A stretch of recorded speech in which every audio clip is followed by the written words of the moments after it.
Hello and welcome to the Last Word on Spurs, your award-winning Tottenham Hotspur podcast. We are back as we return for a bit of a mid-season review and everything and beyond as to what is happening inside and outside Tottenham Hotspur Football Club. We've got a very, very special guest we're bringing you, and I've got to say, it's lovely to have this man on when things are looking up, because not often has he been on where things are looking up. But listen, we're delighted to have this man back on. Before I do, introducing my co-host. He is the crazy training instructor, the runner, the conductor of this crazy training. Can I be Mr. Lee McQueen in the house? Macca, we know you're in the States because that Wi-Fi is amazing. How are you, bud?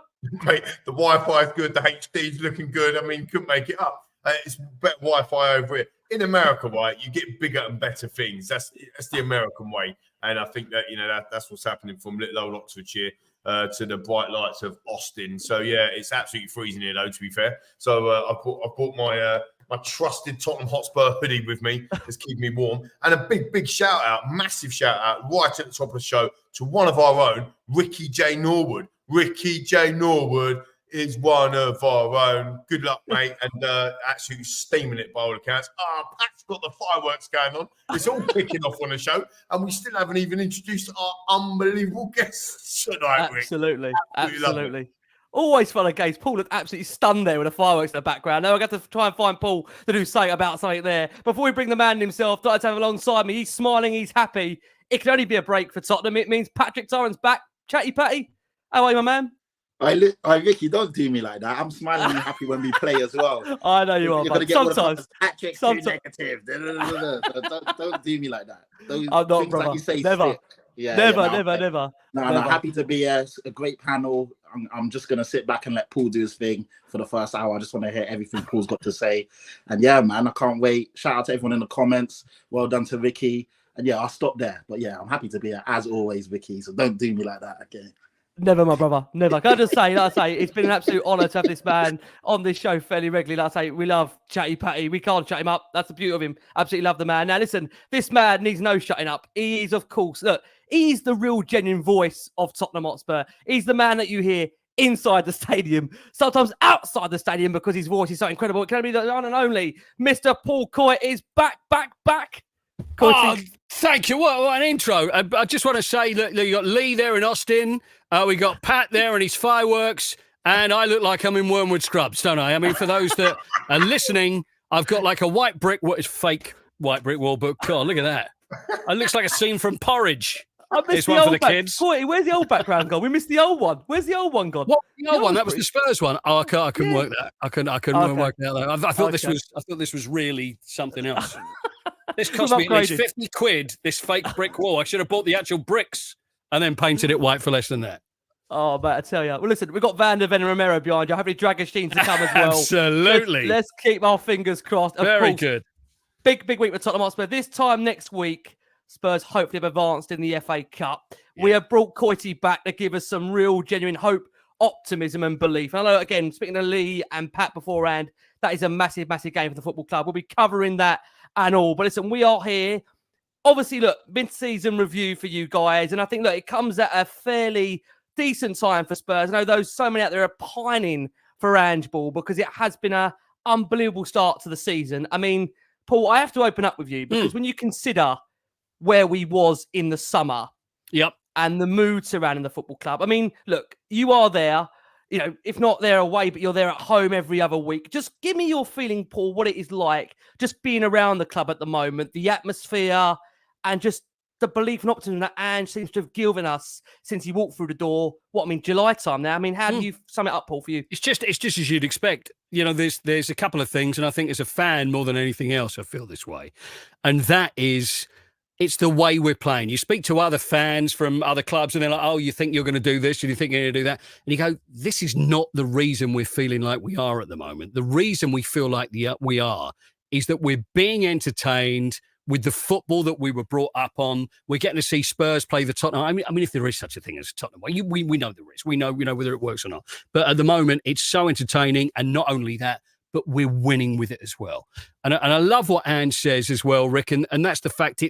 He says, look, mate, I'm just out there to win. But he thinks that that's the way to win. And so for us, not only the way we're playing, but the way we're actually winning games as well. that's why we're loving it so much. And it's just so exciting. And let's face it, we've all had those times where throughout all the years that we've been going, and you always have those lulls and you think either there's a couple of things. One is, you know what, I don't fancy it today and I hate it when you feel that way, or the fire's gone. It's just not there anymore and I don't feel it anymore. And there's a lot of people that felt that, let's be honest, at the end of last season, and that has now disappeared. And I'm seeing people in the stand. Nobody's leaving. You know, the bloke that would sit there for hours and hours and you know, but you know, was sitting, he would think in his car because, I've got to get away. It could be, you know, it could be 3-3 against the Arsenal. And then he's like 95th minute going, well, I've got to go, you know, I've got to leave at 80. I'll go. Everybody's staying. Everybody, because you never know what's going to happen. And it's entertainment. And mate, I love it. Absolutely loving it. I got to say, Paul, you've really, I think as well, you've really bought into it as well, Paul. The way you are now on the mic, introducing those players, I tell you, mate. Do you know what? I'm absolutely Is it a bit loving much? it, my man. Is it a bit much, do you think? I absolutely love it. I'm just having a laugh with it. I'm thinking, and I'm thinking they're going to stop me. I'm going to get an email honestly, saying, mate, tone it down a bit. But I'm just loving it. But that's it. I'm just buying into the whole thing. Honestly, those nightclub vibes, Paul. We're expecting you to be shuffling on the dance floor. Hopefully, come the end of May. It's actually I'm after the Eurovision Song Contest. That's the gig I'm after. It's just all the rehearsal for Eurovision for me, Rick. So if that comes through, that's it. I'm gone. But Paul, no, do you know my favorite one was when Bentancur did the surprise appearance, I think against Everton, when no one knew he was going to be in the team. Yeah. And then obviously he was started. The way you introduced or announced that, could you do it again? Because that was like Was it Rodrigo Bentancur? Look, between us, I know. It was the tongue roll. It's unbelievable. I feel like should be a Carmen Miranda coming out and shaking maracas as I'm doing it. And the thing is straight afterwards, and then we've got I'll tell you the whole story about the trumpet as well, but straight afterwards, I walk off and I'm like, oh my God, I'm shaking. I feel it every time. But when you hear the noise, it's just crazy. Mate. Do you want to hear the story? Did I tell you about how we started with the trumpet? Do you want to hear about that? Go ahead. Tell us. This was the start of the season. We had a meeting and thinking, okay, well, what are we going to do? And you know, get the crowd going. And then they said, well, could you do because it happened at Leeds. I remember Pete was away and I did the Leeds game and then and did the teams like that. So then at the start of the season, it was like, right, we need something. And I was asked, and it was one of those it was just off the cuff thing, said, you know, Coyte, do you think you could, what about if you sang, you start off and then sing, come on, you sing? And I said, listen, you don't want to hear me sing. Second, can you imagine? Come on. I'm like, no. And it would just be, and so no, I couldn't. And I said, well, how about, have you thought about we could get a trumpeter? You know, if we could get a trumpeter. And it was one of those things. And a few people said, well, actually, you know what? We could do that. So anyway, then a couple of weeks later, Adam gets on board, who's an unbelievable professional musician. You know, he plays on so much stuff. So this is not just a guy with a trumpet. So comes along, and then we did a rehearsal on the Wednesday. And we were thinking, now, what does he play? So when the Spurs or play Come On You Spurs, and tried different things. And I said, look, the most important thing is we've got to play it in the key that people sing it in. Because can you imagine, he's going, and we're all singing down there trying to get, and so it has to be done in the key. So on the Wednesday before the first game at home, we went in and we did a rehearsal in the stadium. Anyway, he picked up and we did the whole thing. So I did the teams, did a little speechy bit, and then straight to him. And the moment he did it, and there was nobody in the stadium, and the hairs on the back of my neck, and I said, that's unbelievable. And I said, that's great. But I honestly don't think, I said it will work, but I don't think people will sing it in the first game. Maybe second, third, fourth, maybe. But then that first game of the season, oh my God. And you know when you know, and just think, it's unbelievable. So I don't know how you boys feel about it, but I just love it. And Adam is brilliant. And what a great trumpeter. And just everybody joins in. I just think it's fabulous. Yeah. So I think we've been looking for something like that for a while. 100%. And just like from, you know, both Pat and I sit in the South Stand, as you know. So, you know, being part of that and actually singing back at it. Yeah. To give Adam a few bars or whatever to begin with first and then going after it.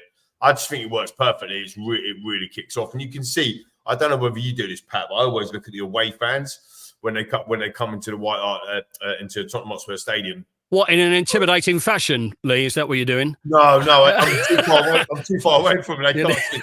I can see you. I can see. No, I just like to see like how they react. You know, like sure. When that's happening, because at Anfield have got You Never Walk Alone, and Arsenal have got this the bizarrest song ever, in my opinion. Like they did talk about North London, and it had the South London derby yesterday, which is absolutely bizarre.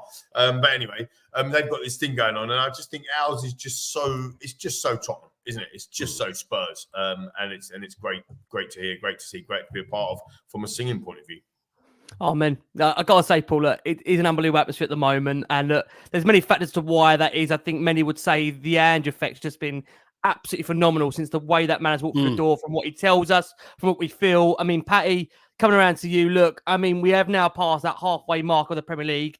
It does seem as good as any time now to provide a bit of a mid-season review. And look, despite a huge injury list and suspension list Spurs had at points in the season, and not to mention, of course, international absences that now have been often double figures, Spurs currently find themselves, of course, 6 points off the top of the table. Only, as we say, sitting a point behind Villa and Arsenal at the moment, I believe. And Pat, you tell me what you've made of the season so far. We are just around the midway point. How would you analyse things at the moment, Pat, given all that speculation over the summer, what came into it, obviously Harry departing the club? Where do you think we are now, Pat? You know what? I think it's been a brilliant first half of the season. The context behind it and everything that's happened, I think we're in a fantastic position. I was looking at, doing my homework. I put together a few key performers, and as I was jotting them down, there's so many names that came to mind, and there's a few people that have harshly missed out because that's how well the team is playing together. It's not just an individual here or there. It's literally a team performance. We've even had guys like Emerson Royal and Ben Davies come in and be brilliant every time they've been asked to step in and provide. And, they're doing whatever they need to do for the team. They're playing in positions that aren't their favourite positions and they're most comfortable. But week in and week out, they're giving it all for the team. And that's all you can ask for from a team of individuals. So from a team of individuals to become a collective, we're seeing that. And I just think Ange, someone that I, obviously, as you guys know, wasn't really that impressive when we appointed him. He's blown away my expectations. He's blown away literally everyone's expectations. We're playing fantastic football, playing on the front foot. And I think rivals are scared. They're scared that Maddison's back. They're scared that Kuti Romero's looking good and fit again. They're scared that Van der Ven's coming in. We've got Manor Solomon, someone that we've all forgotten about, but he's actually a decent, tidy little player. There's, we've added with Dragerson, we've added with Werner. Hopefully when Son, Sarr, Basuma come back, look at the amount of different players I'm reeling off. And I just think we've been brilliant to a man. Vicario has been fantastic as a new goalkeeper. Pedro Porro, first real season here. Destiny Udogie, I honestly feel we've got the best wing-back pairing in the league. Then you look at the centre-backs, I feel it's a shame that they haven't played that many games together because when they did, they were brilliant. You look at the midfield, there's so many options. Bentancur looks like he hasn't missed a beat since he's come back. Richarlison's actually looking like a real number 9 again. Sonny, best left winger / forward in the league, and arguably the most clinical finisher in Europe. You got Dejan Kulusevski, a workhorse. I'm just reeling off all these different names, and everyone I'm mentioning has done wonders for the team. So, and then Big Ange as well. The way that he's implemented his style, no matter who comes in, we always play the same brand of football. Everyone's buying into it. He doesn't wane on his principles. He plays the same way regardless of who we're playing. He's brave. He brings it to whoever we're playing, home and away. And I think as well, the fans as well have been brilliant. We're the 11th man, we're the 12th man, we're the 13th man. Home and away, we've been fantastic. Like Paul said, when he plays that trumpet, I think he said Adam, his name is, and everyone starts singing, and you literally hear goosebumps. And I think the first home game was against Man United, and I got loads of people messaging me saying, "Oh, that trumpet's sick. When did you lot start doing that?" And I was like, So it's just like people watching it was even mentioning it, how good it sounded. I think Gary Neville even made a note to it when the first time we played on Sky. So, yeah, I just think it's been wonderful, man. And obviously, as you play better football, expectations rise. And, maybe to be fair, everyone should believe. I'm not here to tell everyone what they believe. If you believe we can win the league, fantastic. Get behind the boys. The positive energy is brilliant. And, we go into a tough game on Friday. But the way we've been playing and the way we played against Man City, the sky's the limit. So, yeah, to be fair, Ricky, going back to it, I think it's been a fantastic first half of the season. Frustrating with all the injuries, but to be so close to the other teams, considering everything that's happened, that's all you can ask for. You know what? You know what I love, Rick. If I can just interrupt, these are all little bits that I hear at the club, and one of them was about Ange's speech before the players go out, and someone was telling me and said, "Listen, I got to tell you, if you're in there, and it's not a short speech, but he stands there, and this guy I was speaking to has been there a long time and seen them all. He said, I've never seen anybody react the way they do to after Ange has spoken. And he said, and it's literally, running through brick walls, just like I've got behind me, nearly. But it's like that. And he said, and everybody, the man just has so much charisma, and you just want to go out. And it's interesting, isn't it? Because with managers these days, one of the big questions I always ask footballers and managers or what have you, how much of it is what you do, is footballing nous and footballing knowledge, and how much of it is man management? And these days, I think man management's probably got even more to do with it than the football has. And this man's just got it in bucket loads. And they will they just love him. And he's just transforming. It's just such a perfect fit for us. And it's amazing. Do you know what? Just on that, sorry, Vic, I know you want to come in, or you probably want to bring Coyte back in, or me back in, or whatever. I'm happy to sit here. Can I just say that? It's a pleasure to show. When you've got three absolute talkers, it is effortless. I could just sit here for an hour and listen to you guys. I'm just part of the audience here, to be honest with you. Well, I just think it's such a good point Coyte made about. I'd love to know what Ange said before the Chelsea game, because as part of that, I wonder whether or not Romero was so fired up after one of Ange Postecoglou's. Ange Postecoglou. I said on the previous show, I can't say his full name without singing that in my head. So I'm sharing it again, so everyone knows. Every time I hear his full name said, I sing it in my head in that way, so it comes out. But yeah, he's. I wonder what he said in that dressing room before the Chelsea game, because Romero went so fired out, didn't he? That game, and obviously we'll know what happened. And I wonder. We was chatting with Ben and Sim from We Are Tottenham TV when we done a special, didn't we, Rick, earlier in the week, and chatting to them. And I wonder if that is maybe not a sliding doors moment, but a moment in the season where actually we started to get more character, because the players have had to come in, they've had to step up. The injuries that we've had is building this team, the character in the team, even faster than what it would have. Do you see where I'm coming from, lads? Well, you know what, Lee? Sorry. This is an interesting one, is that I spoke to Sonny about this and was saying this was after, I think this was early on in the season. And he'd said, because, you get all the, can you imagine what we'd be like with Harry Kane? Can you imagine if it were Harry Kane? And then he said, but the difference is that everybody stepped up, and it wasn't just it was conscious. It was conscious. It's like, look, there's 30 odd goals missing there, so now everybody is going to have to step up from where they were. They had, and without doubt. I mean, we've seen it, haven't we? Without doubt.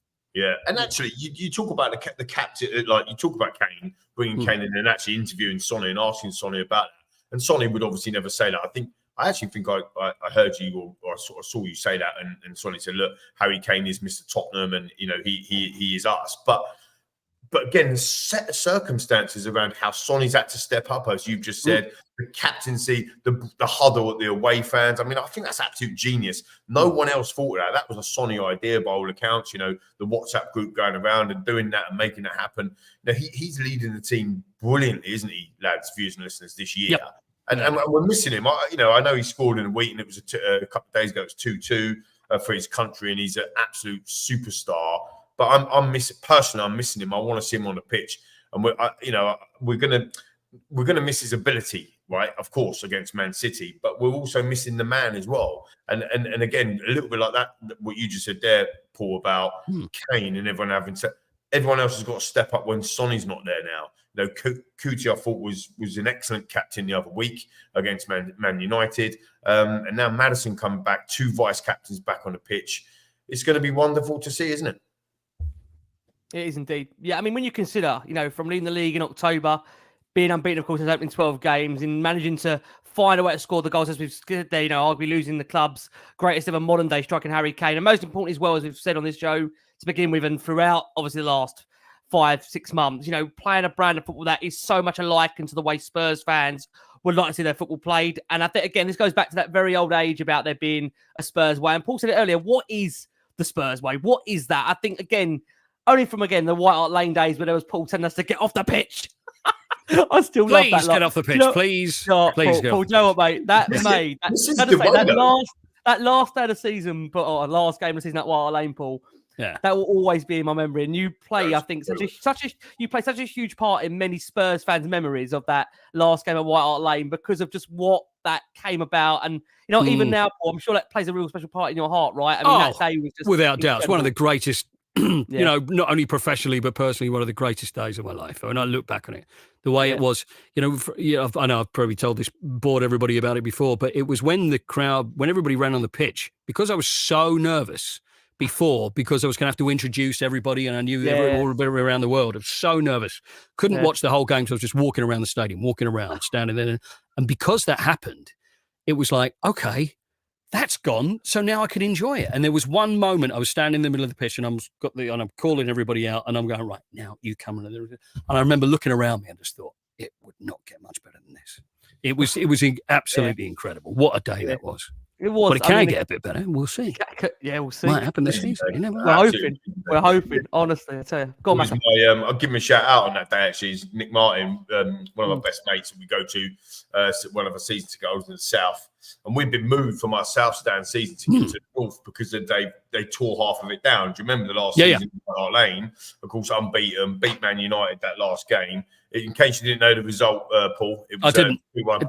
Oh, did we win? Yeah, we won. I heard. Yeah. Well, we were in the third row behind the goal in the north stand. That's where they moved us to, and people were piling on the pitch, and we're quite goody two shoes us lot, to be fair. And then my mate Colsey said to us, "Come on, Macca, we've got to go on there." Yeah. So we ran on the pitch, and we picked up a little bit. We kissed the turf, and then we ran back on. It was just an amazing day, wasn't it? We had the rainbow as well. Don't forget. Yeah. Didn't we? Across the stadium, it was just so fitting. Everything about that day was just wonderful. There's a picture. There's a picture just by the tunnel in the new stadium. So as just where the press go, or where the players walk through, and then just go through to where the tunnel. There's a picture of everybody on the pitch, because there's all great moments in history, and that's still, it's one of those things you think, oh no, but it's so worked. Everything was great, wasn't it? It was such a great day. Do you think, Pat, coming over to you, Pat, do you feel Ange has made the new stadium feel like more like home now? Because I feel, again, look at White Hart Lane, there was something very symbolic and just embedding all of us, that although, again, there was many that didn't maybe want to move, I think there was a wide acceptance that for Spurs to keep competing at the very, very highest level and to attract the bigger, the better players, that we would have had to move stadium. I know, again, that still for some has been really hard. I mean, again, although we've built on top of White Hart Lane, I know for some they absolutely still love the old stadium. I mean, Pat, do you feel with some of the results we've had there this season, I mean, again, we had the late goals, the Kulusevski goal against Sheffield United, that game, for many, this is the crazy thing about this season, right? For many, Sheffield United beating them at home is not a big game, but when you get moments like that, Paul, in the last second, and Pat, to bring you in, and the Liverpool winner as well, Pat, which you, of course, put on your Twitter after the game saying, "Mama, we did it." I mean, it was just like the Liverpool curse was lifted, and Pat could finally post saying we beat Liverpool. Pat, do you feel like it's more like home now for you? Yeah, you know what, Ricky? The funny thing is, the game where I probably felt that we had come together as a fan base was the Chelsea game. Even though we lost that game, the fact that everyone was clapping, even when they scored their third and fourth goals, and obviously you're a bit gutted that you lost the game, the manner in which we played with 9 men, we were so brave. We created the better chances. We literally played our game to the wire and to the limit, and we made Chelsea look stupid and like the inferior team, even though we were 2 men down. And I just, no one left. Like Paul saying, you can kind of tell when a fan base isn't really with it, people leaving early, making excuses to leave. In that game, no matter the score, regardless of the score, everyone stayed to the final minute to clap everyone, to clap the players. And innovation for that, wasn't it? Yeah. And innovation from the stadium. I thought, you know what? The fans get it. Ange gets us and we get him. And I felt like, there's been so many games where I've felt like a family again. Like, you know, you go to Spurs, it's part of your ritual, isn't it? Like, you look forward to it. You essentially, like, the guys next to you become your neighbours, and you go into a routine. And last year and the year before, I kind of felt like, oh man, do I really need to go today? Like, you know, making excuses to essentially get out of it, because it was shit. The football was boring. It was a graveyard. It was dead. It was, you know, and obviously you love Tottenham, so you're always going to go, but it was just not great. Negative vibes in the stadium, and but now it's completely different. And after the game, you know, it feels like a rave. It feels like we're in the drum sheds down in IKEA. Like, it feels like we're partying, and everyone's, you know, Ange gets a standing ovation. No, it's a nightclub. It's not it's a nightclub down there. And can I just say, that's the MC at the bottom there. That's the MC down there. There you go. Paul's on the ones and twos. Oh man, on the decks, Coyte on the decks. But you can feel the vibe. You can feel it. Yeah, everyone's singing the songs. Everyone's in tune. Everyone's in sync. Everyone's involved, and I think the players feel that as well. Obviously, I don't speak to any players per se, but it feels like they feel it. It feels like they can feel the energy, and they know that we're behind them. Paul, do they, Paul? Just bring Paul do they? Paul? They do. I mean, that's the other thing. The amount of times I've asked this question, and is it true, the 12th man? Because every player will always go on TV and go, oh, yeah, we need the crowd behind us. And tell me honestly, do you truly feel it? And I'm talking about players years ago and players now. And they go, oh, yes, absolutely. You feel it lifts them because they can't hear. Individuals is always tricky. But then I said, well, that's it. Do you feel it? And you know what? I actually got this. It's amazing, isn't it? You go one way or the other. And I got accused of this a couple of weeks ago. Someone saying, yeah, you know what? Before the game, it's too much. It's overdoing it because it's getting the players too pumped up, and then they're too pumped up for the game. And I'm like, come on, you can't win. You can't win. It's like that's the thing, and they just feel it, and they love it, absolutely love it. Just on that, Paul, as well. Just on that, when you talk to them, and you get a feeling that they're listening to the songs, like at Spurs song sheets, Tim Winstone, you know, James Black, the guys that we've got in the stadium, they're singing the songs, of fans bringing it back. Did they get that? I mean, you know, I saw absolute Tottenham legend tweet earlier, Steve Archibald tweet Werner on the dance floor, right? He's listening to Murder on the Dance Floor because of the Werner on the Dance Floor song. And you know, this is stuff that we're kind of on the peripherals on being involved in. One of our own, Tim Winston's writing them songs through the fans. Did the players play that? I mean, I remember a video came out in the 2019 Champions League semi-final, and then everyone was singing "Oh Musa Sissoko," and they had it on in the field. You know, is that happening now? Is that the vibe getting to the players as well, Paul? I think it is. I mean, this. I'll tell you after Friday. I'll find out for you. I'll go in there and find out whether there is. But I think. I mean, let's face it. If you're playing for the team and you know that there's a song about you, and I often say that, you know, the first time you hear your song, I remember asking Sonny this years ago, and Nice One Sonny, and I explained to him, he didn't know about Nice One Cyril, and I'm trying to explain the history of Nice One Cyril, and this is where it came from, and he said, I loved it the first time I hear it, and they love having a song. Of course they do. Can you imagine, you know, a Lee McQueen song every time you walk in? Well, I mean, there's a few. I know there's a few floating about, Coyte. I know, yeah. I know Sweet Caroline was originally Sweet Lee McQueen. I know that was the original. They changed it. But you know, there are but yeah, if there's a song, of course, you know what, I will find out for you. We'll find. I tell you one thing I did find out, and this was the whole Fonz Ange thing. Yeah. Now, I had a theory about this, and I'd stuck with it the whole time, and that is that I'd thought that he'd got in a bit over his head because all he'd done is just made an off. Because you know what bloody sports writers are like. They take everything literally. So you say anything and it's like, oh, well, Ange says this. It's like, well, it's a joke. So when that thing came out, it was before the Liverpool game, wasn't it? And they're saying, oh, you know, you had a picture of Liverpool. And he said, yeah, mate, you know, I had a picture of the Fonz. You know, so I assumed it was a joke. And then things started getting, obviously, then Henry Winkler. And so I met Ange for the first time. It was at the Christmas do. And it was lovely. But I just had a chat with him. I said, I've got to ask you, that didn't really happen, did it? You didn't really have. And he went, yeah, mate, I actually did have a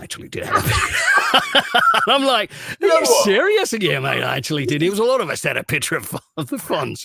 And I'm saying, God, if only it was Charlie's Angels at the time. He's saying, yeah, I was thinking the same thing, mate. But what a guy. I don't know if you know this actually, Paul, but for most of the viewers and listeners will know this, but TJ Rimini that comes Yes, I know, because I heard him on there. Yeah, he was on last week, wasn't he? Yeah. He was the guy that made that whole Henry Winkler thing happen. That's crazy. And it was on his show. Well, this is what I'm actually going for, because I want Henry Winkler at half-time to go, hey, and we can write sit on it on the wall or something, you know. Yeah. I mean, Scott. I can be like Ralph Mouth. It would be amazing. This is one for anybody under the age of 40. Please Google Happy Days, Henry Winkler, the Fonz with a Z, by the way. There's 80% of our audience there completely had not a clue what's going on here. Yeah. But Sky put that trailer together, didn't they, with the Happy Days theme music, and I absolutely cannot get out of my head, and it's brilliant. I actually retweeted it the other day. Go and have a look at my ex. It's on there. It's absolutely superb, and that is for me sums up the whole vibe of Tottenham Hotspur right now. And actually, that was happening, like you said, before the Liverpool game, before the injuries that happened. I mean, we were sitting top of the league, weren't we? Played 10, won 8, drawn 2, 5 points clear. I mean, could we? But, we've had the injuries now, Rick. Do you know what I mean? We've had the injuries now. Can I just say, look, what we are going to do, I know this first only felt like we've been going for 5 minutes. We actually have, haven't we? I'll tell you what, this has been the most... Hold on, are we live? Is this on? I thought this is the warm-up. I haven't even got my curtains out, Vieira, in front of what's going on here. This is why I love this show. We are going to go for our first break of the show for our listeners all there. Someone said, has Ricky spoken yet? I am. I'm absolutely loving this. Will you shut up? This is fantastic. Yeah, will you give him a rest?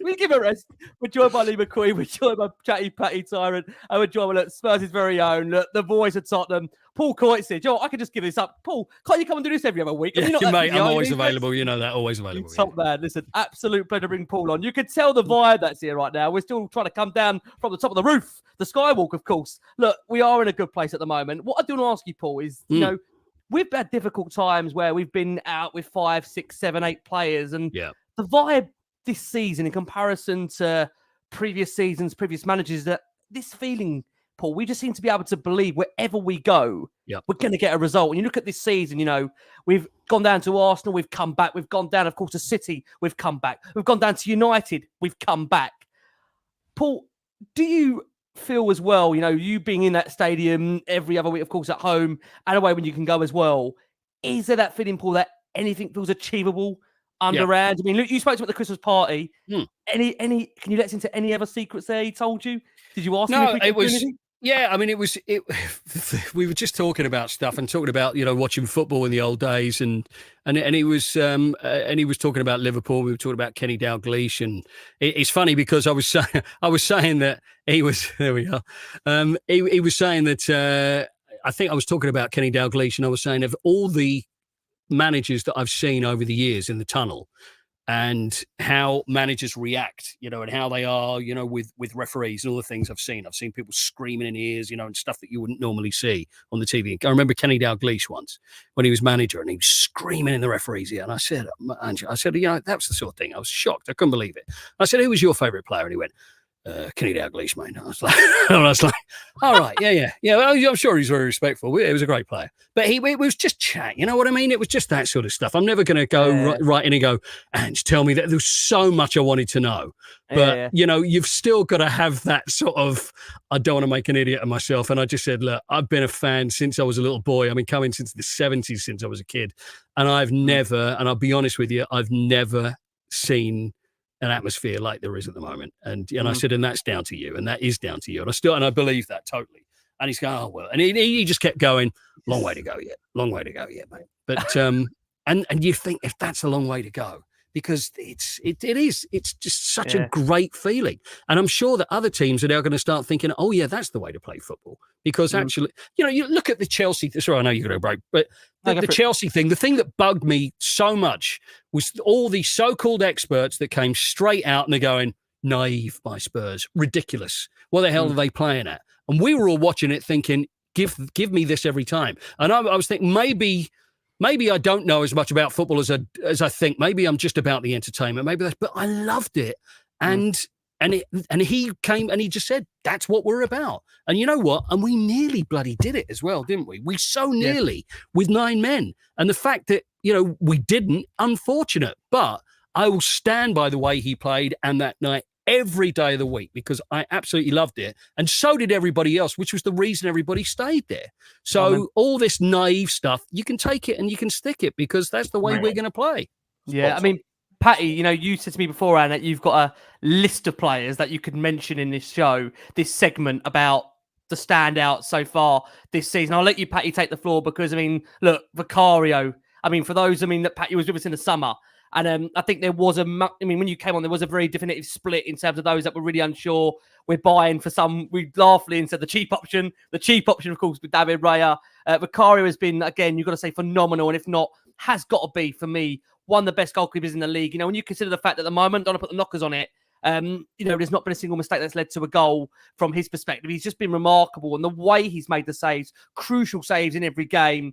Pedro Porro, we joked off there about some of the comments that we've seen from criticism from Porro, but arguably, look, you've got to say probably, I think, one of Spurs' most improved players, Destiny Udogie, of course, on the left-hand side. You've got a future there in terms of the left and the right back that we hope can be and blossom even better than Danny Rose and Carl Walker did. Mickey van der Ven, Christian Romero. You add to that, of course, Radu Dragashin coming through the door as well. James Maddison, Rodrigo Bentancur, Pat Matassar. Sorry, Patty, I'm stealing your lines here. I'll let you come in. Pat, tell me for you, who's been the flavours of those players that have really stole the season so far for you midway through? By the way, that was the longest question that there's ever been on this show. It was unbelievable. Can I just say, 7.5 minutes that was, that question, Pat. You've got a lot to follow. He'll just go, yes. Can I just say, bear in mind, I didn't get a minute in for the first half. I'm just trying to make up for it. All right, boys. Sorry. I was like, Ricky, you're literally answering my question. When are you going to stop? But I had to get a word in. People forgot I was here. Nah, it's all good. It's all good. But yeah, no, and like I said earlier, when I was going through the list of who I thought were my key performers, and people in the comments, please, by all means, let me know if you think I've nailed it, who I'm missing out. It's tough because I named 4 and then I added an unsung hero, but I could have named all 11. I could have named 13, to be fair. But I've gone for Son, especially after the season he had last season.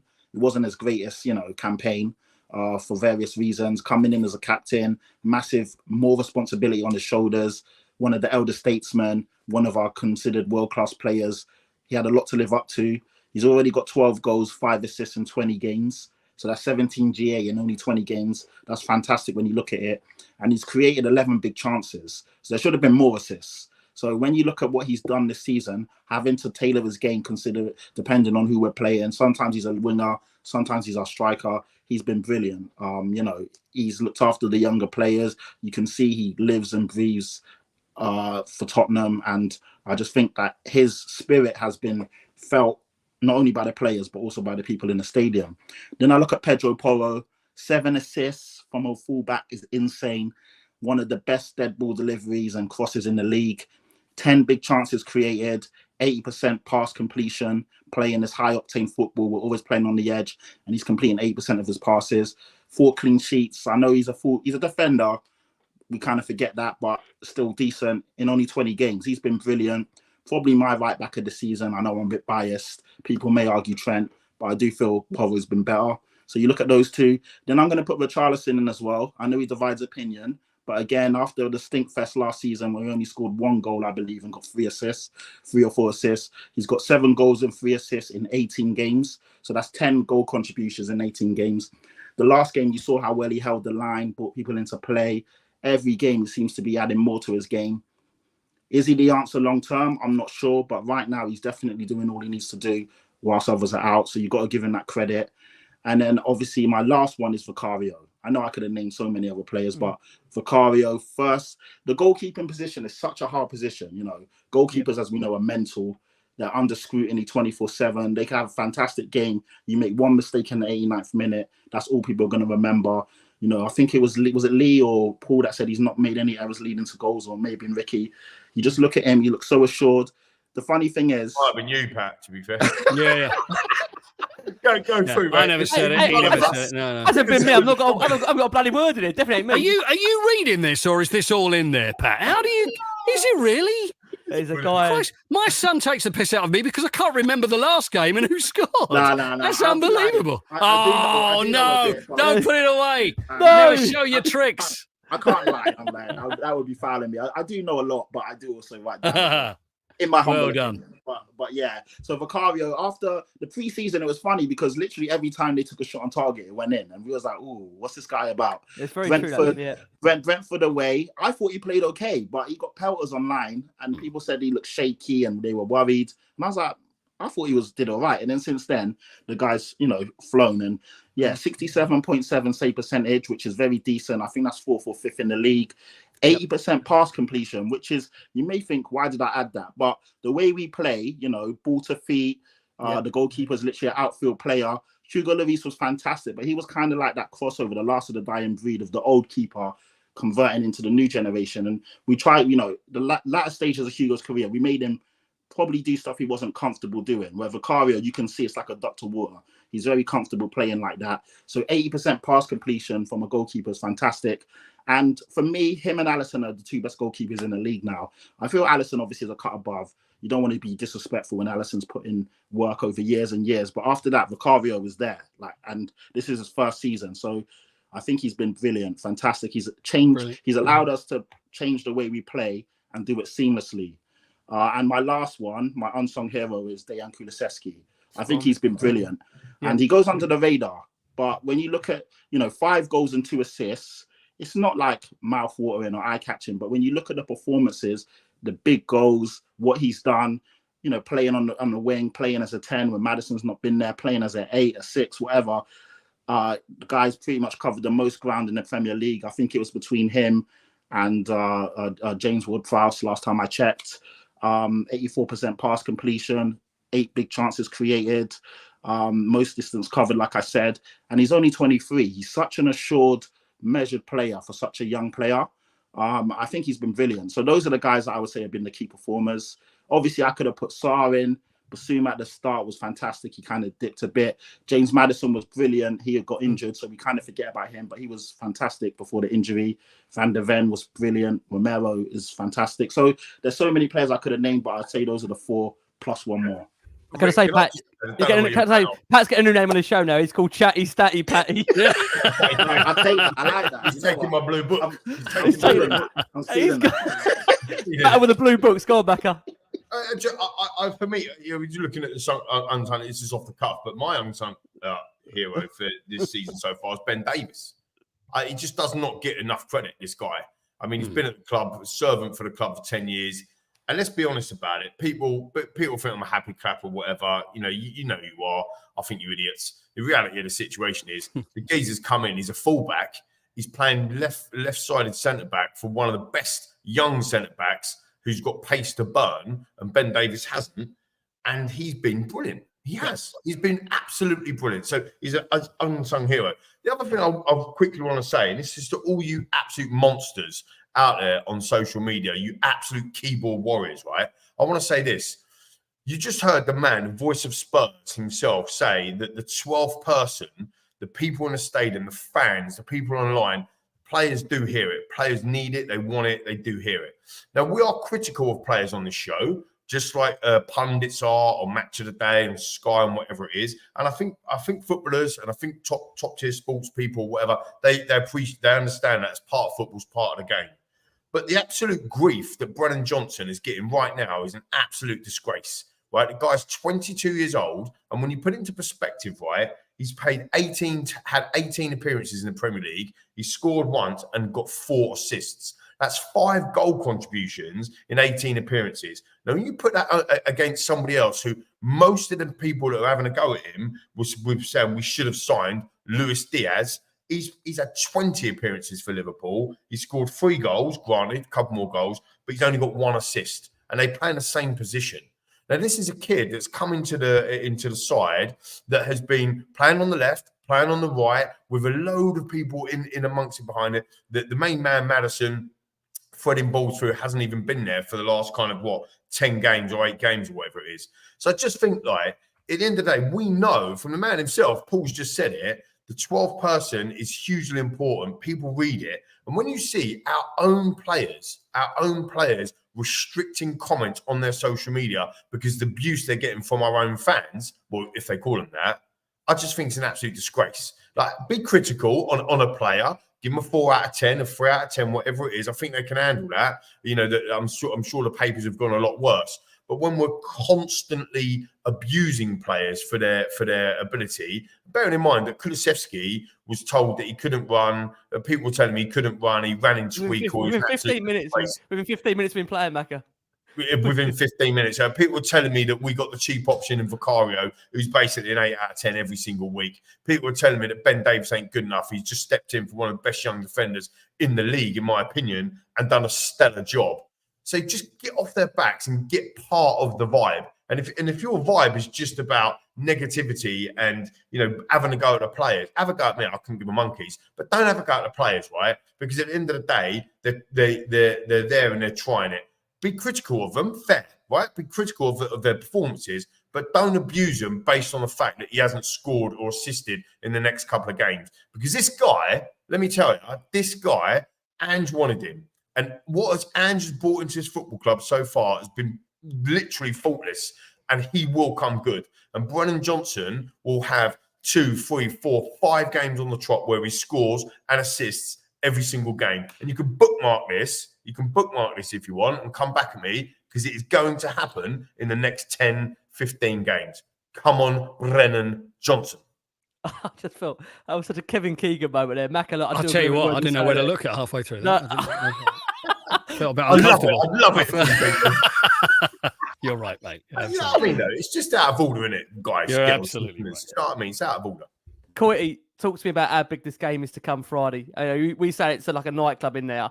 Yeah. Oh God, I mean, this is a corker, isn't it? I wonder if everybody was the same as me when the draw. I sent Gary a message. Gary, not that one, Gary. He's like, and the thing is, I don't know if you saw the draw, but every time Mabsy put his hand in the, he smiled like that, and then he pulled ours out and went. But he was quick on the ex-Spurs players' WhatsApp saying they haven't scored against us. They haven't scored. And he's absolutely right. It's a great draw for us. So from the moment when we watched it, thinking, oh no, within a few hours, I don't know about you, I'm like, I can't wait. Yeah, bring it on. Absolutely bring it on. And I tell you what, they'll hate that draw more than we will. I tell you that for absolutely no question about it. I can't wait. And I think this is perfect for us. You know, I really want the FA Cup. I really, really want us to do some of the FA Cup. And if we're going to do something, it's teams like that we've got to beat and get rid of. So it's going to be Friday night. We're going to be under the lights. It's going to be great. We'll have the light show. I'm going to bring a load of players from 81 to come out at half time. We're going to do the whole lot. And I tell you, I'm so ready for it. And touch wood. There'll be some returns of certain midfielders. You never know who might come back. I don't know any inside knowledge, I swear. But this is what This is what I'm really hoping. This is what I'm really hoping for. If James Maddison comes back, I mean, I don't know. Would you start, or would he come on, or I don't know. But I just think, you know, we've got the beating of that. So we've got the beating of any team. So let's bring it on Friday night. I just cannot wait for it. Can you believe it? And the rest of the panel as well. When you talk about Maddison and Bentancur haven't played together. That's right. Yeah, that's the end of sentence. Yeah, full stop. Yeah. You know, that's it. They haven't played together. And in the same team, Van der Ven, Maddison, and Bentancur haven't played together in the same team. Yeah. I mean, this is scary. This is going back to Pat's point earlier. Rivals are thinking, what's going to happen when we do get our full team back? But look, let's hope that he comes back fully fit. You see what happened to Bentancur. He come back and then he got injured straight away. So it didn't happen with Van der Ven. So hopefully it won't happen to Maddison. He's been out a while, hasn't he, guys, to be fair? 3 months.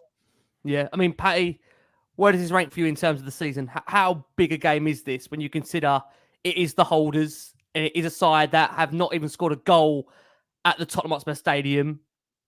Pat, where is it for you, my man? Deep breath, Pat. Here we go. Come on, Pat.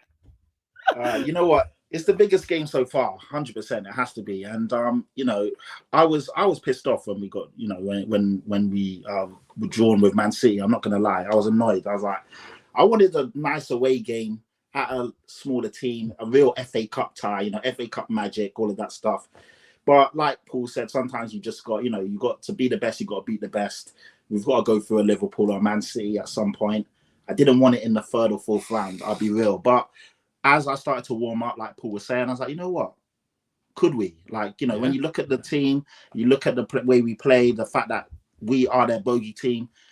Paul said it as well. They were the hate. This is the one team they didn't want to draw, especially now. We're probably in the best form in terms of the last couple of years going into this game. And obviously we can't take nothing for granted. They are a brilliant team. Kevin De Bruyne came back literally on smoke. He was oozing sauce when he played. Rodri looks fantastic again. Let's not kid a kidder. These guys are fantastic. But we're a really good team as well. And the players have got to believe, and us in the fans, in the stands, we've got to believe as well. If there's a shaky moment and we can see the goal or something happens, we need to still be positive because they do feed off our energy. And I think we can do them, man. I really do. And if Maddison's back and even Solomon, these guys will make a big difference. If we've got the back four that we all want, obviously got Vicario in goal, Porro, Yodoji, Van der Ven, and Romero, that would be brilliant. Bentancur has been fantastic. And yeah, I think we can do them. We have to be cautious. We have to obviously respect them, but also they'll need to come and respect us. And I'm looking forward to it. Friday night under the lights, all of our fans will be up for it. Obviously, it almost feels like a Champions League game. It's those games that you relish. You're like nervous because you know how good the other team is. But you also know, it feels like a Champions League game, so to speak, because you know we're good, but you know they're good, and you know that it can go either way. But these are the games you live for. These are the big moments, the big tests. That is what I was going to say. That is the thing. It's like you want these games, don't you? Yeah, you do. You as listeners, you want these games. This is the point. You're going to go and buy, beat... I don't know. Lee, sorry, I've just seen that. Yeah, hold on. Everything's off now. Hold on. Shut the door. Tony, he's not going to pay you later, mate. Tony's talking about Pat Jennings, by the way. Pat. It's not you, mate. Exactly. Good shout, Paul. Sorry. Bloody wish I could afford that appearance fee. That's it. I love Pat. These are the games. These are the games. And I think, look, there is one big miss. He has been a thorn in their side. You go back to that Champions League quarterfinal. You go back to the Champions League quarterfinal at our stadium, and obviously the second leg as well. Sonny scored 2 in the second leg. He scored the goal, obviously, in the first leg as well. He's been brilliant. That in behind, he scored again against them this season as well, didn't he?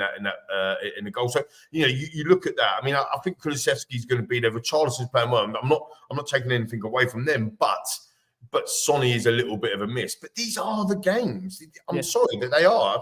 This is exactly the games. For me, if you get a home tie in the FA Cup every single round, like Man United do 15 years on the clock, right, which is true, I think you're giving yourself a better half a chance. 62,000, whatever it would be, of our fans. I know that they've got a bigger allocation, so it might be 55,000 of our fans all chanting for getting behind the lads. I think we can do it 100%, Booker. And it's going to be tough. I mean, Kevin De Bruyne, he is different class, isn't he? He is champ on planet football, that guy.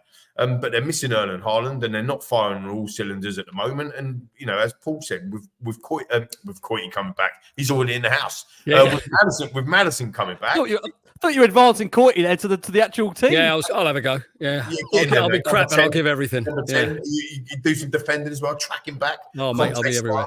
And I just think with Maddison coming back and having that team there, we've got a really good chance. We shouldn't be too down if we lose, because as long as with this team, you're going to give it a go. It's not as if you're going to come and shut up shop. You're going to give it a go, and you're going to, and this is a cup game, and anything can happen. If you're on the front foot and you're creating 6, 7, 8, 9 shots on target, 8 or 9 shots on target a game, you're 9 times out of 10, you're going to win football matches. There's the odd one that you don't, but you've got to be doing that against Man City. Oh, man, I can't just acknowledge Tony is absolutely spot on. Pat has been 100% one of our star signings of this last year and a half. I mean, can I just say the poor bloke, Paul, putting in perspective, this poor bloke, I think came on, Pat, it wasn't your debut at Newcastle. It wasn't far off. There was that debut against Newcastle, the 6-1. I mean, Pat has had to suffer some horrendous results. So karma, Pat, has come back round, mate, and you're getting some nice times now, mate. So thank you so much. Oh no, thank you, appreciate it. Yeah, we had some stinkers last season, man. Literally every time I came on, we were losing, and we were losing badly as well. Because that was the word at the club that it was your fault, Pat. That was the word that was going round. Yeah, it was either you or Antonio. We're trying to work out who's. Can't just say, at least Pat showed up. Yeah. I could have made some excuses, man. Honestly, I don't know what you're worried about. This is my 7th year, mate. I've been through proper. You didn't have to go through Jose. I've been through Jose, Nuno, and Conte. Yeah. Nuno. We couldn't get hold of Pat. We couldn't get hold of Paul's phone during that period. Yeah, funny. I was busy. Always up to coming up. All those evening. I was very busy. All that evening work, Courtney. All that evening work. Courtney, mate, I know we're going to take you past your bedtime. We can't do that. I've got to say, Paul, it has been an absolute pleasure. I hope the next time you're back with us, it is as good as this. Paul. Yeah, it's been amazing. For those that don't know where to find you, we're on Tottenham podcast here. What do you mean don't know where to find the man? Where can they find you, Paul? In the stadium. In the stadium, GB News every morning, doing sport. The most ridiculously Spurs-biased sports bulletins that there's ever been in the world. This is a surprise. Yeah, I think my favourite was Chelsea have won a game of football. That was one that I did once and I got in trouble for. Anyway, listen, look, boys, keep the faith. It's all great. We're all very excited. Keep the noise going and up the Spurs, That's all I can say. Paul, mate, keep on doing you. You are honestly, as we all say, I know again, don't cringe when we say this, you are the voice of Tottenham Hotspur. You in that stadium, mate, having you back there for me is what makes it home. So, mate, bless you. Thank you so much. Keep doing you. You've been amazing. Look, one more question. I've got one more question. What do I do about the wall? Do I lose the wall? Sign it. I still might better get the Spurs players to sign it, but all I can do is tear it off, fold it up, and then take it with me, and then I'll tell you what. So, mate, lose the wall. Best wishes, Ange. I'd say, Paul, whatever Ange wants, consult him on it first and then come back to us. Look, we have been joined by wonderful Paul Coyte. What we are going to do, we are going to go for our next break of the show for our listeners and audio. We say farewell to Paul, but we're joined by the wonderful Matty Hayes as we look ahead to the transfer window. Thank you so much. We're going for our next break. Paul, thank you so much, my man. As always, guys, we're back after this very, very short break. And as always, come on, you Spurs. Right, and as always, we're delighted to be sponsored by NordVPN. And obviously, for those that use Nord out there, it's a wonderful device that allows you, viewers and listeners out there, to get the very latest in terms of overseas coverage, whether that be football, whether that be a range of sports. You can do it very easily by going to nordvpn.com/LOS, where we've got a special discount code for you to use right now. Please go and check out Nord's latest views and, of course, all of their discounted coverage. Right, well, I'm delighted to say we are joined by Matty Hayes making up this panel. Matt, we've flown in over in Ireland to join us. Matty, how are you, my man? You okay? I'm absolutely fantastic. And Ricky, I've a bone to pick with you because during the week you were giving me all the tough questions for Lyle and now you're making me sub on for Coyte. What can I possibly do? What can I possibly do in a situation like this? But no, looking forward to a good chat and catching up with you guys. Oh, man, mate, always a pleasure. Look, we know where we are. Matt, you've been joining me from the moment January's opened in relation to the transfer window. Mac has had a bit of a go as well. Pat's been here in terms of where we are. Look, there's lots of speculation at the moment with regards to players that Spurs could maybe signing. The one that, of course, is doing the rounds at the moment is, of course, Antonio Nusa, a player that Spurs seem to have a genuine interest in. But it has been a busy week for Spurs. We've seen Sergio Reguilon go out the door. We've seen Alfie Devine go out the door. We've seen Ashley Phillips leave the club. Sergio Reguilon too. Matt, we'll start with you and we'll work our way round. Look, it's a player that Spurs seem to have a genuine interest in. How excited could we be, should we be, Matt, for the potential signing of Antonio Nusa? Bearing in mind, if Spurs did sign him, we wouldn't see him until, of course, the summer. Yeah, speaking to Lyle on Wednesday, I asked that question with regards to the signing of Timo Werner because, Lyle was talking about how, a loan, if we had to do something towards the end of the window, that a loan for a more experienced player might be an option. But the fact that we brought in Werner 10 days into the window on loan, I kind of pointed out that maybe the main target that we had is something that we realised wasn't achievable until the summer. And lo and behold, that seems to be what's happening with Antonio Nusa. And this is a player who I've seen a lot more of his career than I actually realised I had seen. I only put up on Twitter earlier that I actually found out today. I went back and had a look. I actually covered his professional debut in football in my job. It was Rosenborg against Stabæk back in 2021. So look, if he comes in and does the business at Spurs, that'll be a fun one to look back on.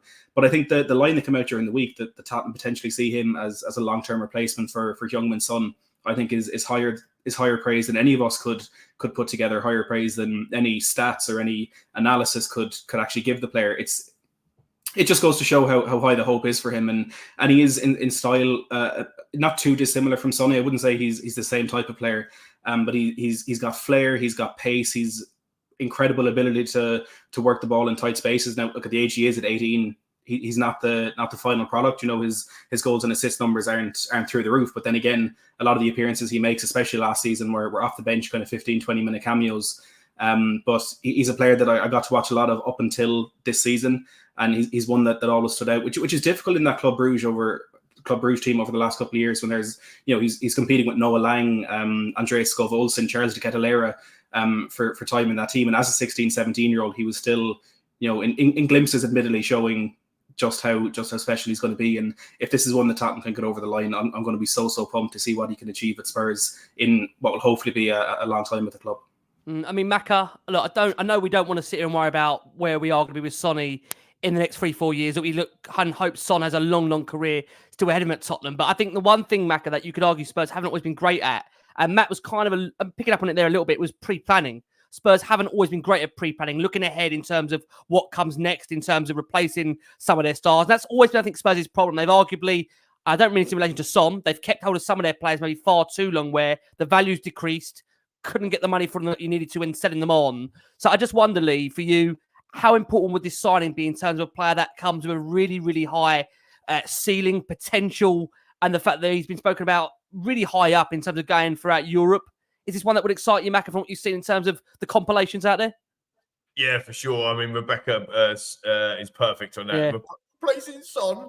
But I think it's the right conversation to have. I mean, look, he's 18. I mean, Matt's just smashed it through the park. You've been brilliant, mate, of what you've been doing the whole transfer window and beyond in terms of scouting stuff. I mean, I haven't seen a lot of him. I've only seen, obviously, I see him score an absolute worldie the other day, didn't he? I mean, what an absolute worldie he scored the other day. What are you saying, Pat? I mean, I thought it was quality. But that was by the way, that was such a snaky goal for him to take that. Yeah, that was bad. Yeah. I know. They all count, though. They all count. Of course. I think he's... maybe I'm doing the lad a bit of a disservice, but you've had full storms coming in, like the likes of Anthony Martial, big money at 18, 19 years old, flat to deceive a little bit. You've seen Jeremy Doku that's come into the Premier League for, I think, 45, 48 million or so. He reminds me a little bit of him, proper tricky winger. He goes left, goes right, ducks, dives, bobs, weaves, lots of step overs. Cristiano Ronaldo, I'm not comparing him to him, but when he come in as a very young 18-year-old, into Manchester United from Portugal, lots of step overs, and it was very famous, wasn't it? That quote from Sir Alex saying, "You got to stop all the flash stuff. You got to stop the step overs or whatever." To Ronaldo as a kid, and look how he turned out. He's just scored 54 goals, I think, or 58 goals this season. Is absolutely crazy. So I mean, I think the thing, the way football's going at the moment as well, is that, from a youngster perspective, we've just been talking about Brennan Johnson before, Matt, you jumped on, and, my passionate rant about that. I mean, he's only 22. I mean, this kid's 18. So, it's unbelievable. You look at Wayne Rooney when he first came onto the scene. I think he was 16. Remember the name, Wayne Rooney, and he scored against Arsenal. No one's ever forgetting that. Brilliant bit of commentary. And he was 16 years old, scoring against that lot down the road, which was perfect. So, you look at where Wayne Rooney's career could have gone if he hadn't have come in until he was maybe 20, 21. Do you know what I mean? Like, as in terms of an age. And maybe, you look at a Nusa and you're thinking, is the hype too much now as an 18-year-old? I don't know. But I think having John on, one of our own, in the week as well, talking about the youth, you're thinking about how passionate John is about the academy, talking so brilliantly, so passionately. Please go and watch it visually if you haven't already. But I thought what was quite interesting, picking up on what John was saying about our current crop of academy players, is if you think about Nusa, he's as young, if not younger, than some of the academy players that we're talking up. Do you see where I'm coming from? So the only thing I would say is that big boots to fill in terms of Son. I mean, this guy is literally world class. He's probably the best finisher in the league, I'd probably say bar none, to be honest. Maybe a Salah, maybe a Haaland you could put in there. But obviously Kane not being in the league anymore, I think he's absolutely brilliant, left foot, right foot. And, it's a huge boots to fill. And we've already discussed some of the people that follow or support this club expect, a player to walk into the door and be world class within 5 seconds. And I don't think you can do that with the likes of Nusa. So I love the way the club's going in terms of young, upcoming, huge ceiling talent, 6-year contracts, etc. But equally, we can't cascade them or beat them down if they haven't scored or assisted in their first 10 seconds of playing in the game. And I think that's where we need to look at it. So I'm excited for it. It does smell for me of a Paratici type signing, very much the same as Destiny Udogie, very much the same around Pape Matar Sarr, getting somebody in their teenage years, loaning them back out, getting them. I mean, there was a lot of us saying we need to get Destiny in. We were desperate. We need to get Destiny in, but he stayed for another year, and look at him now. And I think that's the difference with keeping him out on loan. I think John was echoing that with some of the academy crop as well. So just I'd like to get, I don't know if I can, Matt, your opinion on that. Actually, the deal, and if it does get over the line in January, the thought process is that he will stay at Bruges, Club Bruges. And what would he come next season? Would he go again for another year? Do you know much about that? To be honest, I don't know what the long-term plan is. It just seems like at the moment that I think for his development that they don't think it's best for him to leave Club Bruges in the middle of the season. And of course, for Bruges, he's a really important player. They don't want to lose that in the middle of the season. But I think what's so great about that, and kind of looking at the pathway that he's had moving up in his career, he's had some really good people around him. And when he was at Stabæk, he was a player where they saw so much potential that I think one of their coaches drove 30 kilometers round trip every single morning and evening just to get him to training and get him back. And that was one person who, when that transfer to Club Brugge came up, this coach was really, really skeptical about it. And he just has these brilliant people around him who are making all these decisions, who, first of all, know what they're doing, but at the forefront of their minds the entire time is the development of the player. And a move to Club Brugge is obviously such a brilliant thing to do. They're known for developing the players the way that they do. So whether it is a 6-month loan back to Brugge or if it is an 18-month further down the line, I kind of do have confidence, not only with the way Tottenham have recruited, but with the people that he seems to have around him, that whatever decision is made is going to be best for his development. And I don't think we're particularly desperate to get him in the summer. He's still very raw, has some magnificent ability, and is an absolute joy to watch. But at his age and with the kind of end product that's still a little bit lacking in the immediate future, I don't know how much he would add to Tottenham. While it's always exciting to see a new player come in, whichever way that went, I'd be confident that the right decision will be made by the team. Yeah, I agree with you 100%, mate. Patty, to bring you in, look, just to bring up to speed where we are with this, we understand Spurs have held talks with Bruges about a potential transfer. That loan back deal for the talented 18-year-old would mean, of course, he will remain, obviously, with Bruges for the remainder of the season, in which Spurs would have the option then to get the player in the summer. And as Lee alluded to the fact, look, it's very similar to the deals that have been constructed for Pape Matar Sarr and, of course, a Destiny Udogie. Comes with a very, very high potential, one that a player he has been followed by the likes of Arsenal, Chelsea and Liverpool. Patty, from what you're hearing, from what you've seen of the guy compilation-wise, you excited, Pat, by this? Oh, I'm massively excited. And Man United as well. Man United have been tracking him as well, Vicky, so don't forget that.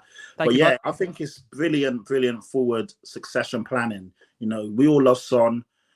We all dread to think what the next chapter is, but at some point, Son will have to essentially leave or take a step back. And no better player for Nusa to learn from over the next 2 years than Son, like learning live in the flesh. But like Matty said, as long as he's getting minutes, and I feel right now it's key that he stays at Club Brugge and finishes the rest of the season. We don't upset the player too much. And even next year, if that means he stays there again, as long as he's getting significant and consistent minutes, then brilliant. Because there's no point bringing him over, and he's so young, he's so raw. Yeah, he's got to play. At this age, you've got to play. If you really want to be somebody, you have to play. It's all well and good being around the first team for a bit, but then after that, you need to play. The only way you're going to develop is real game action, going through different scenarios and situations, and obviously testing yourself in these high pressure moments. Blah blah blah. You don't get that in training. So he looks brilliant. And from what I've seen, a key part of the Norwegian team already. So he's playing with the likes of Haaland and Odegaard, and yeah, he looks good. Can go both ways. He plays on the left wing. Oda who? Sorry, Oda. Yeah, that other guy. So that's Haaland. Yeah, he plays a Haaland. So that was Patty. That was sticking on your feet there, my man. That was brilliant. Yeah, I think it's brilliant. I mean, it just goes to show, like, and again, all the guys that I pod with and stream with, they're like, shit, if you guys get him, that's a serious message of intent. Because, like, you know, for a top talent to consider us when you know that everyone's sniffing, it shows that we're doing something right. And for us to be, our recruitment over the last 18 months or so has been really good. So again, it shows that we're on the ball, and typically we haven't missed recently. So it shows that we're doing something right, and obviously we rate him highly. And just looking at him, you can see the potential's there. So I love it. I love this kind of, you know, it's all well and good getting these sprinkles of gems and stuff, but obviously we do need ready-made players now as well. But as long as you get that balance right, it's so true. Exactly what you want to be and see from a big team. Yeah, I mean, interesting, Matty. They've been saying that how humble the guy is. He's got a very similar profile to one that you feel that would really much be in alignment with Ange. I mean, that's really important, Matt, isn't it now? I mean, the players that we are going to be looking to bring in now, whether it's now or the summer, I think that is the most important characteristic of all, that they are going to really fit the dressing room. And, you know, we've seen it very much so over Spurs the last 4 or 5 years, that, no disrespect, it only takes a couple of characters in there that could really change that dynamic. And I don't think it's any disrespect, you know, the fact that Spurs wanted Jed Spence when he came back to train with the under-21s. I mean, that again was a very much poignant case that they've obviously got a very good dressing room there at the moment, Spurs. They don't want anyone to upset that or change that dynamic in there. So how important is that, Matt? Just getting that right value of a player that they could be great, but we don't want to risk it in terms of the team ethic, the team morale that we're building at the moment. Yeah, it's absolutely crucial. And Ange himself has said, you know, you could have 26 phenomenal players, perfect characters in that dressing room, but it just takes one to ruin the whole thing. And one bad character can spread across the dressing room in whatever way that they'll find that it'll happen. So the character is just as important as the player that we're bringing in. And like you said, it does seem as though Nusa is that character. You know, just seems completely committed to becoming the best player that he can be. And I think that shows in the fact that he was so young when he actually did get into professional football. And I think it kind of follows on from the point there that Patrick was making, that yes, he absolutely needs minutes in the age that he's at and the kind of level, the level of his development that he's at. But I also think it's kind of important to note that he's not too far off in terms of the amount of time he's been playing professional football to Brennan Johnson. You know, Johnson, it was that loan to Lincoln back in 2020, 2021 when he first started to get minutes. For Nusa, it was 2021 as well when he broke into that Stabæk team. So he's I suppose an experienced 18-year-old, and that will help him as well with the head that he has on his shoulders, having been exposed to these professional footballers at such a young age. You know, the immaturity that's in academy teams that you'd expect to be in academy teams, it's easy for that to rub off, but it seems as though he just didn't have the opportunity to be in any sort of toxic or immature environments at that age. And that's just another thing of an endless list that's going to count to him. Yep, I got to say, there's some words that were shared by former Spurs goalkeeper this is for the older brigade, I must say, Eric Torstvedt, for those that remember Eric. Mac, I'm not looking at you, bud. Don't worry, I'm not trying to Eric the Viking, son. Don't worry about that. Come on there, Eric the Viking. I was trying not to age Mac about the beard. Mac has given it away. Look, he said on the move, he said, look, I heard some hints a few weeks ago about this, so I knew it could be on the cards. It's really cool. Tottenham are a fantastic club to come to right now. They have such a good amount of tools. They do really work tremendously, a thorough job. It's also reassuring for the player that they know what they're buying. Nusa is still very young, but Postecoglou is not afraid to pick people. He will get opportunities, and he is good that he will take them. On the do itself, he said, look, it's a huge price for a Belgian club. And again, I believe the fee being quoted at the moment, I think it's inside, I can't remember here, is it around the 25 million euro mark? So I might have to pick me up if that isn't the case, but around that region of cost. So that might change with add-ons, of course, and bonuses. He said, look, that's a huge lot of money for Tottenham, but it's half of what some of the most expensive players have been bought for. They must be confident in the qualities that he has. There's clear interest in him. Before, there used to be endless negotiations with Tottenham. They were supposed to squeeze the last pound, but we now saw with the last of them they bought from Genoa, Dragashin, that they got the player, and when it should have stood between them and Bayern Munich, it shows that Daniel Levy may have changed his style a bit. Interesting words, I know for many. Look, again, that's a different conversation. We go down that route. Let's stay chat on the Daniel Levy thing now. I think we said it before. Go, Michael. We've now got such a different structure. I mean, I've just done it myself with Paratici, but we've got Johan Lange at the football club now as well. Obviously with Ange, with the different scouting system that we've put in place under Johan, and we've also got Daniel Levy still there, and we've got Scott Munn, who is, in charge of, the footballing matters. Yet when something is a deal or something, it just always gets back to it's Daniel Levy. I just think the club structure, we'll probably do a show on this, Rick. The actual what the structure looks like. We'll get some graphics out there. We'll show what the structure now looks like, because it's huge. The network, the recruitment network now, the structure of the club is not just Daniel Levy, deciding on how much they're going to spend. It is a different structure now. All them people plus more that I haven't mentioned are in that structure. Does that make sense? It does. It does. We've got to move away now from it's just that, because it's easy. Daniel Levy didn't have anything to do with Destiny Udogie because he's a good player, but Daniel Levy had absolutely everything to do with Ryan Sessegnon because he's not playing. Do you see where I'm coming from? It's I see what you're saying. That's not actually the case. Right? Okay. It might actually be the case, to be fair. We won't know, but we'll run through the structure. You see where I'm coming from. I agree with you. That wouldn't be a bad show to do at some point, 100%, because that structure has changed. I think it's really important that many understand how that structure looks. I mean, again, we don't know really how close Daniel is on that day-to-day. We speak to the journalists, and again, it seems like there's a lot more of an input now, as we say, as more of a collective. You've obviously got Johan Langer in there. You've got Scott Munn. You've got Ange Postecoglou. And I think, again, we've picked up on this the last few shows that Ange has had a major say, if not been yes and no, in terms of the players that he's wanted, by the fact that the players that will come to the football club, Ange has simply spoken to all these guys beforehand, had phone calls, because he's told us that. The players have told us that. So who'd be lying? I mean, look, that's the reality of it all. So, look. I don't know where you're going. In fact, I should probably shut my mouth and you let me know where you're going. Because I just, because we've got Matty with us now. I know you guys are all over the transfers, and Patty's just so up to date on data and numbers around the transfer. Adaptable is the word. He can switch. No. He just knows his stuff, like knowledge. Yeah. I'm quite interested just to talk, if we can. I know people might roll their eyes, but about Conor Gallagher. And not necessarily the fact of him being done, but actually the impact of what would happen to our football team if he was done. Because I could be quite interested to get your views. Bring it in now. Bring it in now if you wish. Bring it in now.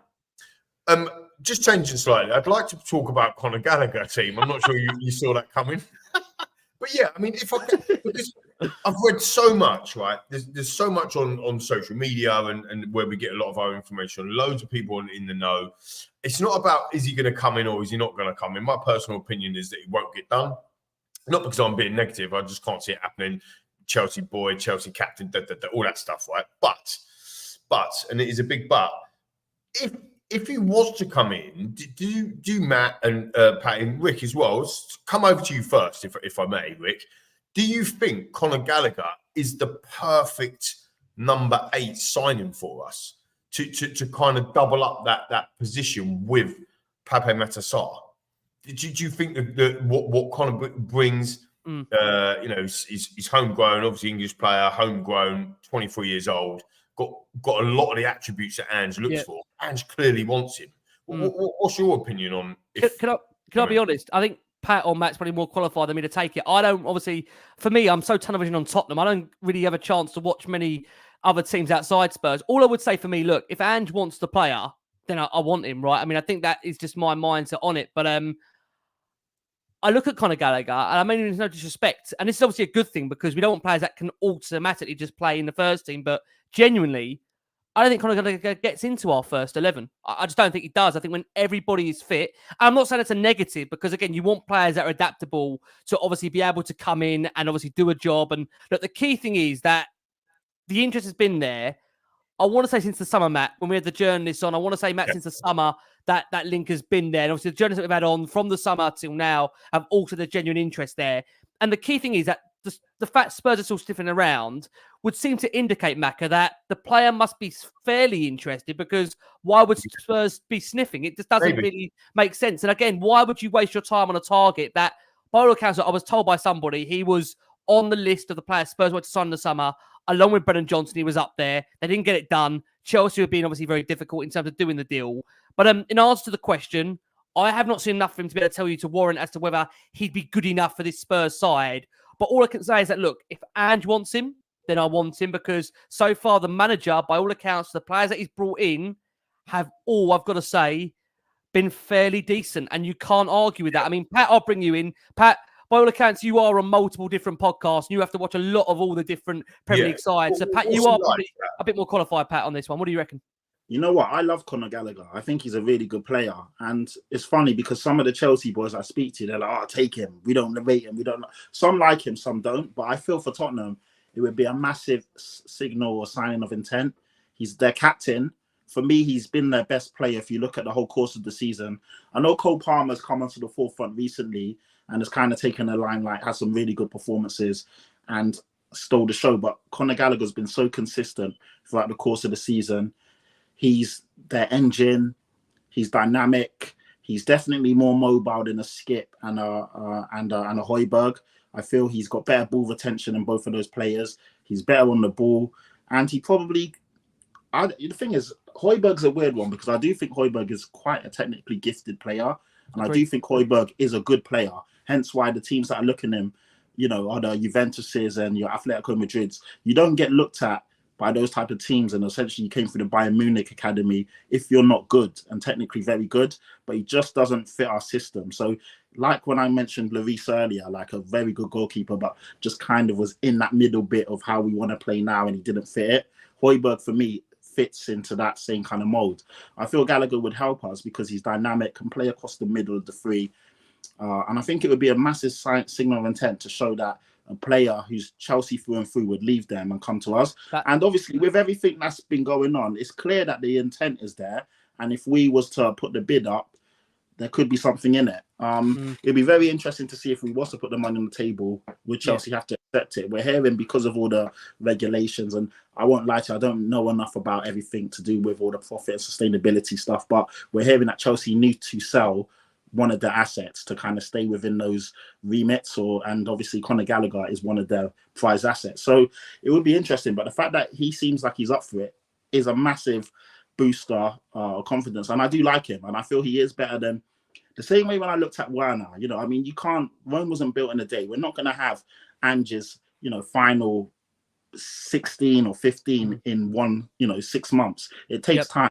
And when you do it brick by brick and bit by bit, and the same way when Werner came in and I thought about it and I said he's better than Valise right now. He's better than my mind's gone a bit blank, but he's better than the options Dane Scarlett. Yeah, he's better than Brian Gill. Yeah. And you know, Werner came in against Man United and had a really good game, in my opinion. You know, and when you look at Conor Gallagher, he is better than Skip, and he's better. So essentially, you're building the team up, and then all of a sudden, everyone's fit and ready, and you're like, you know what, Tottenham have got a good squad. And Gary Neville said that the other day, and it finally dawned on him. He's like, you know what, when Tottenham get everyone back, they've actually got a really good team, and I can see them doing stuff. So I think players and the fans will feel like that as well. When Brennan Johnson does click, because I do feel he will, because he's a good player, and then everyone starts coming back, you look at the team and it actually is quite strong. And Conor Gallagher will add to that. He's not going to instantly change our team and make us like, you know, an amazing outfit. No, but it becomes a no drop off, doesn't it? Exactly, that's it. So suspended. We're still able to play the same brand of football, and you're not going to be worrying when he's on the ball, because with all due respect, Skip just isn't that kind of guy. He doesn't do it for us. So Gallagher was much better than Skip. But yeah, I'll let Matty have his say. But I feel it's a good sign. Matt, just before you do, I think Roy makes a good point on that as well. Like if Newcastle in for him, would some of our fans, or would our minds be changed? You know, would he be sold to Newcastle? Could you imagine Conor Gallagher going up to Newcastle and doing really? You kind of could, couldn't you? Like you could see him doing pretty well in there. So yeah, what do you think? What do you think, Matty? What's your thoughts on Gallagher? Just as you were chatting there, I had a look at some players who statistically were similar to Conor Gallagher. I know a name that's been going around as one that's similar is Ederson of Atalanta, who we have been interested to. But the Opta Analyst player comparison tool ranks the 4 players that are most similar to Conor Gallagher, and in that list is Pierre-Emile Højbjerg. And look, to be honest, that surprised me a little bit. There's 3 players from the continent, but Højbjerg's in there as well. And I think we know that we need Højbjerg in certain situations. I mean, the way he's come on and off the bench a few times this season, that performance against Man United, he's a very, very good player. But I think there are just a few things stylistically that make him not fit into this team. It's not a quality thing for me. I think it's just on the ball he's not strong enough. And just looking at the kind of stat comparisons, Højbjerg and Gallagher very, very similar in touches, so their involvement in the game, their defensive actions, their possession won, so kind of out of possession as well. They're really similar, and they're breaking up the play. They're really, really good engines. But where the stark contrast between Gallagher and Højbjerg is in chances created and touches in the opposition box. So I think if you're looking at it from that kind of, I know you can't just look at the stats, and I'll get onto what I think of Gallagher kind of on the pitch in a second, but when you're looking at that kind of from a statistics standpoint, we know that what Højbjerg offers us out of possession is something that we can't afford to lose, but we need to bring in someone who can play a little bit more what we are now, and being able to play on the front foot, being able to create chances for his teammates. Just for context, Gallagher is in the 65th percentile for chances created. Højbjerg is down in the 9th, which is a massive, massive difference there. But I do think, I said it in one of the shows during the week, Ricky, that I do think Gallagher is a player that will really fit into this team, and Postecoglou wants him. That for me, I'm sold just from hearing that. But he's just such a powerful, powerful player, and he's in a team where everyone around him is constantly changing. There's no continuity. There's no stability in there. It could be Caicedo one week, Lavia the next, Fernandes another week, Chukwuemeka. It's constantly changing around him. But like Patrick said, he has been that constant in there. He has been arguably Chelsea's best player this season. Now, Cole Palmer has been a revelation, a brilliant signing. But Gallagher, the control that he offers them in the middle of the pitch, the work rate out of possession is absolutely immense. And when I'm looking at the players that we're bringing in, especially in that midfield, with the exception of Richarlison, there's no position in that starting 11 where I'd be confident we can sign a player who will improve it.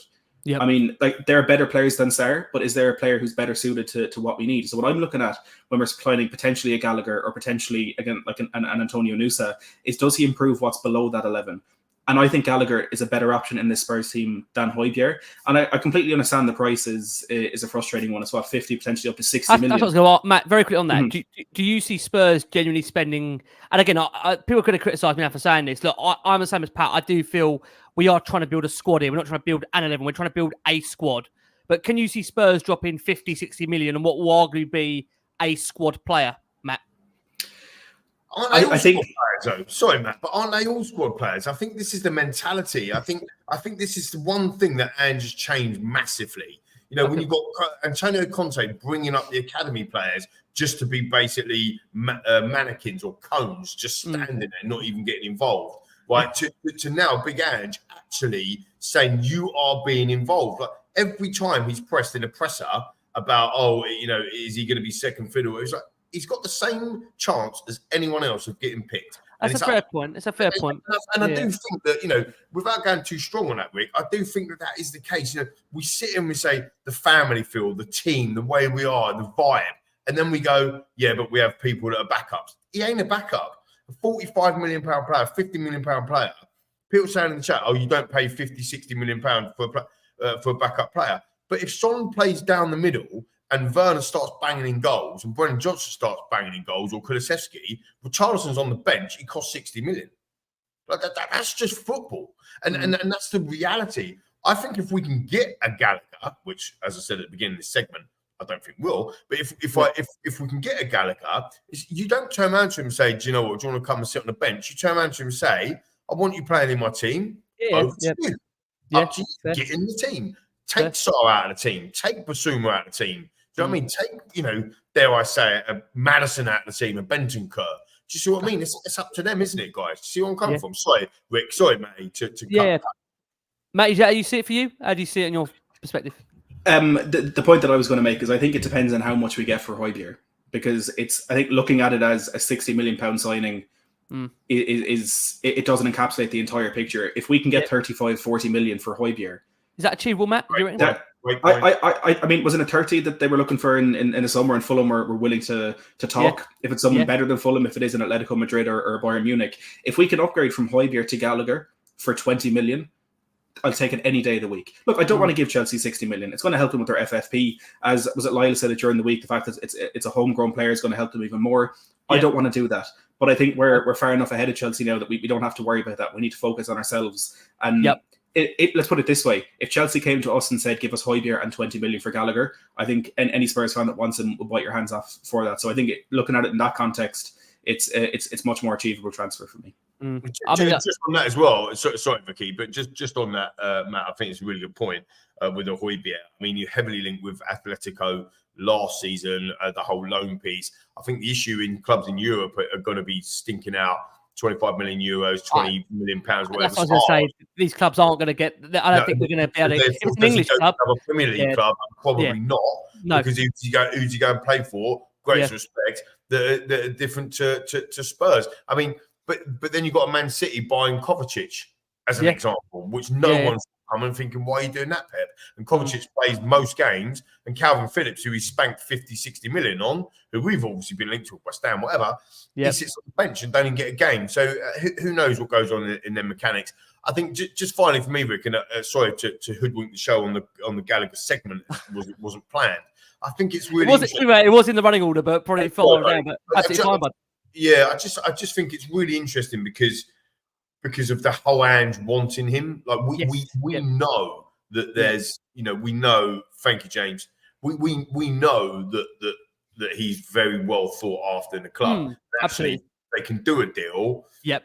And I echo everything Matt you said about Højbjerg. I love Højbjerg. I think he's good. He's just not suited to the system anymore. He's a good player.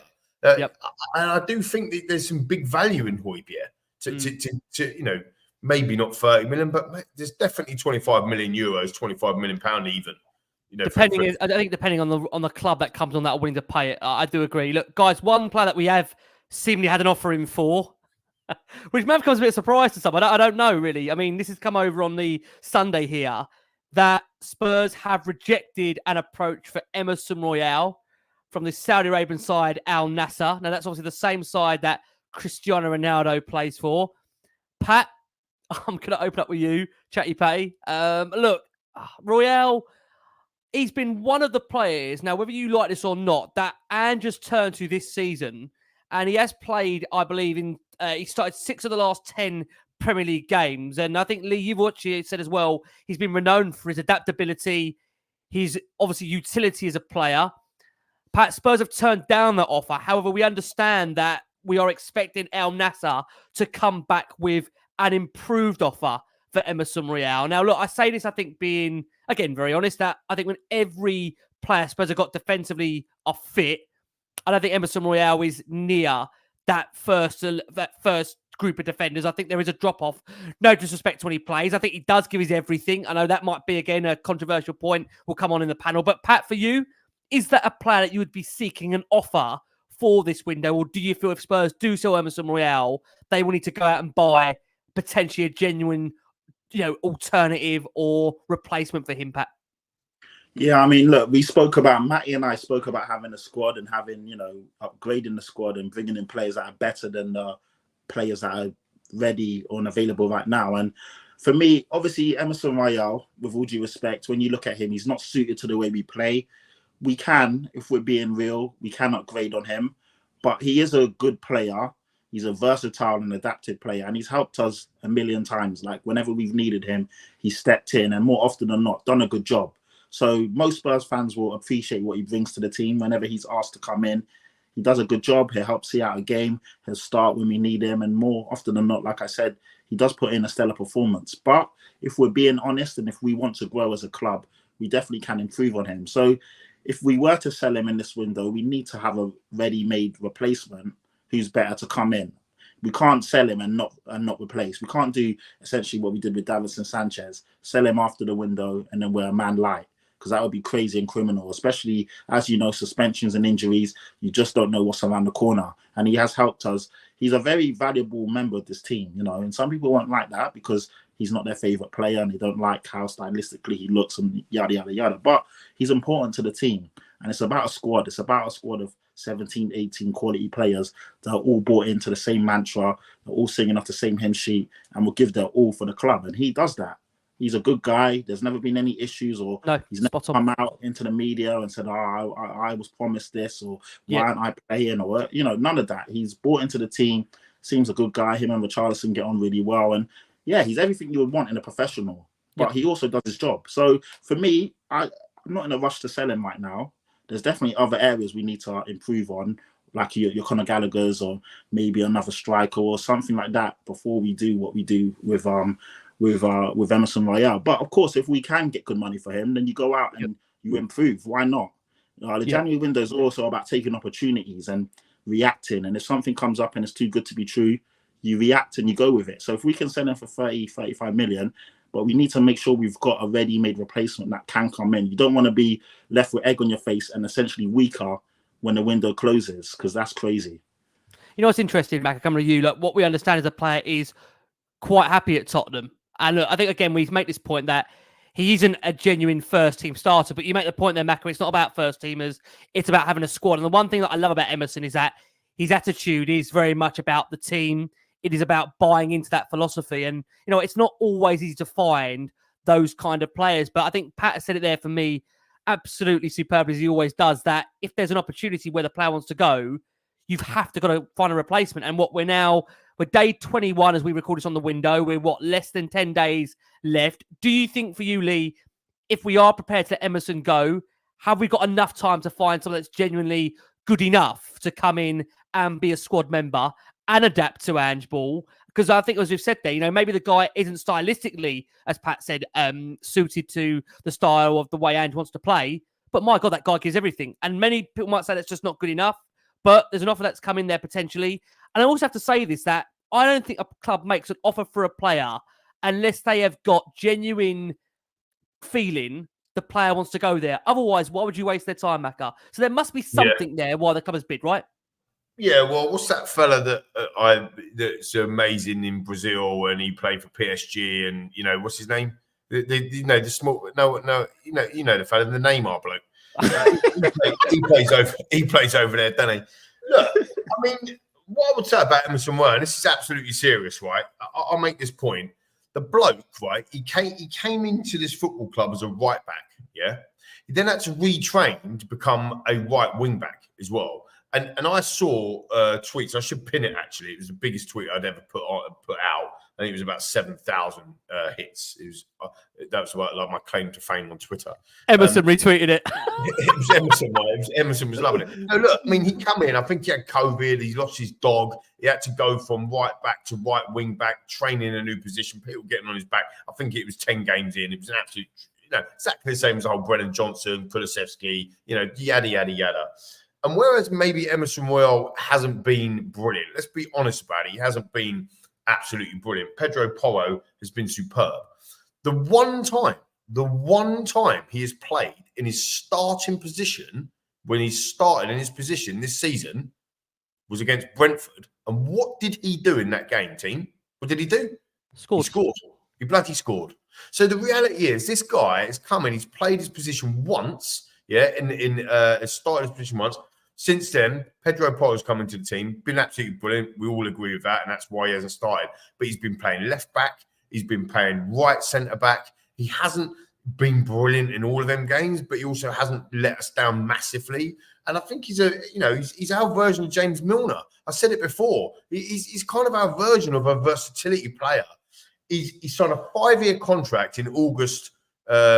I think it was deadline day. He couldn't make it up. Of course it was. I think it was August 31st, 2021, a 5-year contract. So he's running until the summer of 2026. So there's no rush to selling today or in this window. And I think it causes us a bigger problem in selling Emerson Royal in this window than it does not selling it. And it's a little bit like some people said about the whole Sanchez thing. That was different for me. Sanchez needed to go. There were so many people on Sanchez's back that didn't want him at the football club. And as Pat said, there's an opportunity to sell Sanchez, even though we weren't getting a centre-back in. It was the right thing to do, in my opinion, to move him on for his career and for Tottenham. Whereas Emerson Royal, if he's not bleeding, if he don't want to go anywhere, if he's happy, if he's all right, and Ange is happy with his work rate and his work ethic and the fact that he's like our modern-day James Milner, then I don't think you need to sell him. Unless, of course, El Nasser have come in with stupid money. Do you know what I mean? Well, it's 25 million euros, Lee, and the chances are, from what we hear, they're going to come back with another offer. I mean, is that stupid money? Bearing in mind, we're all sitting here saying that he's not really. I mean, we paid player.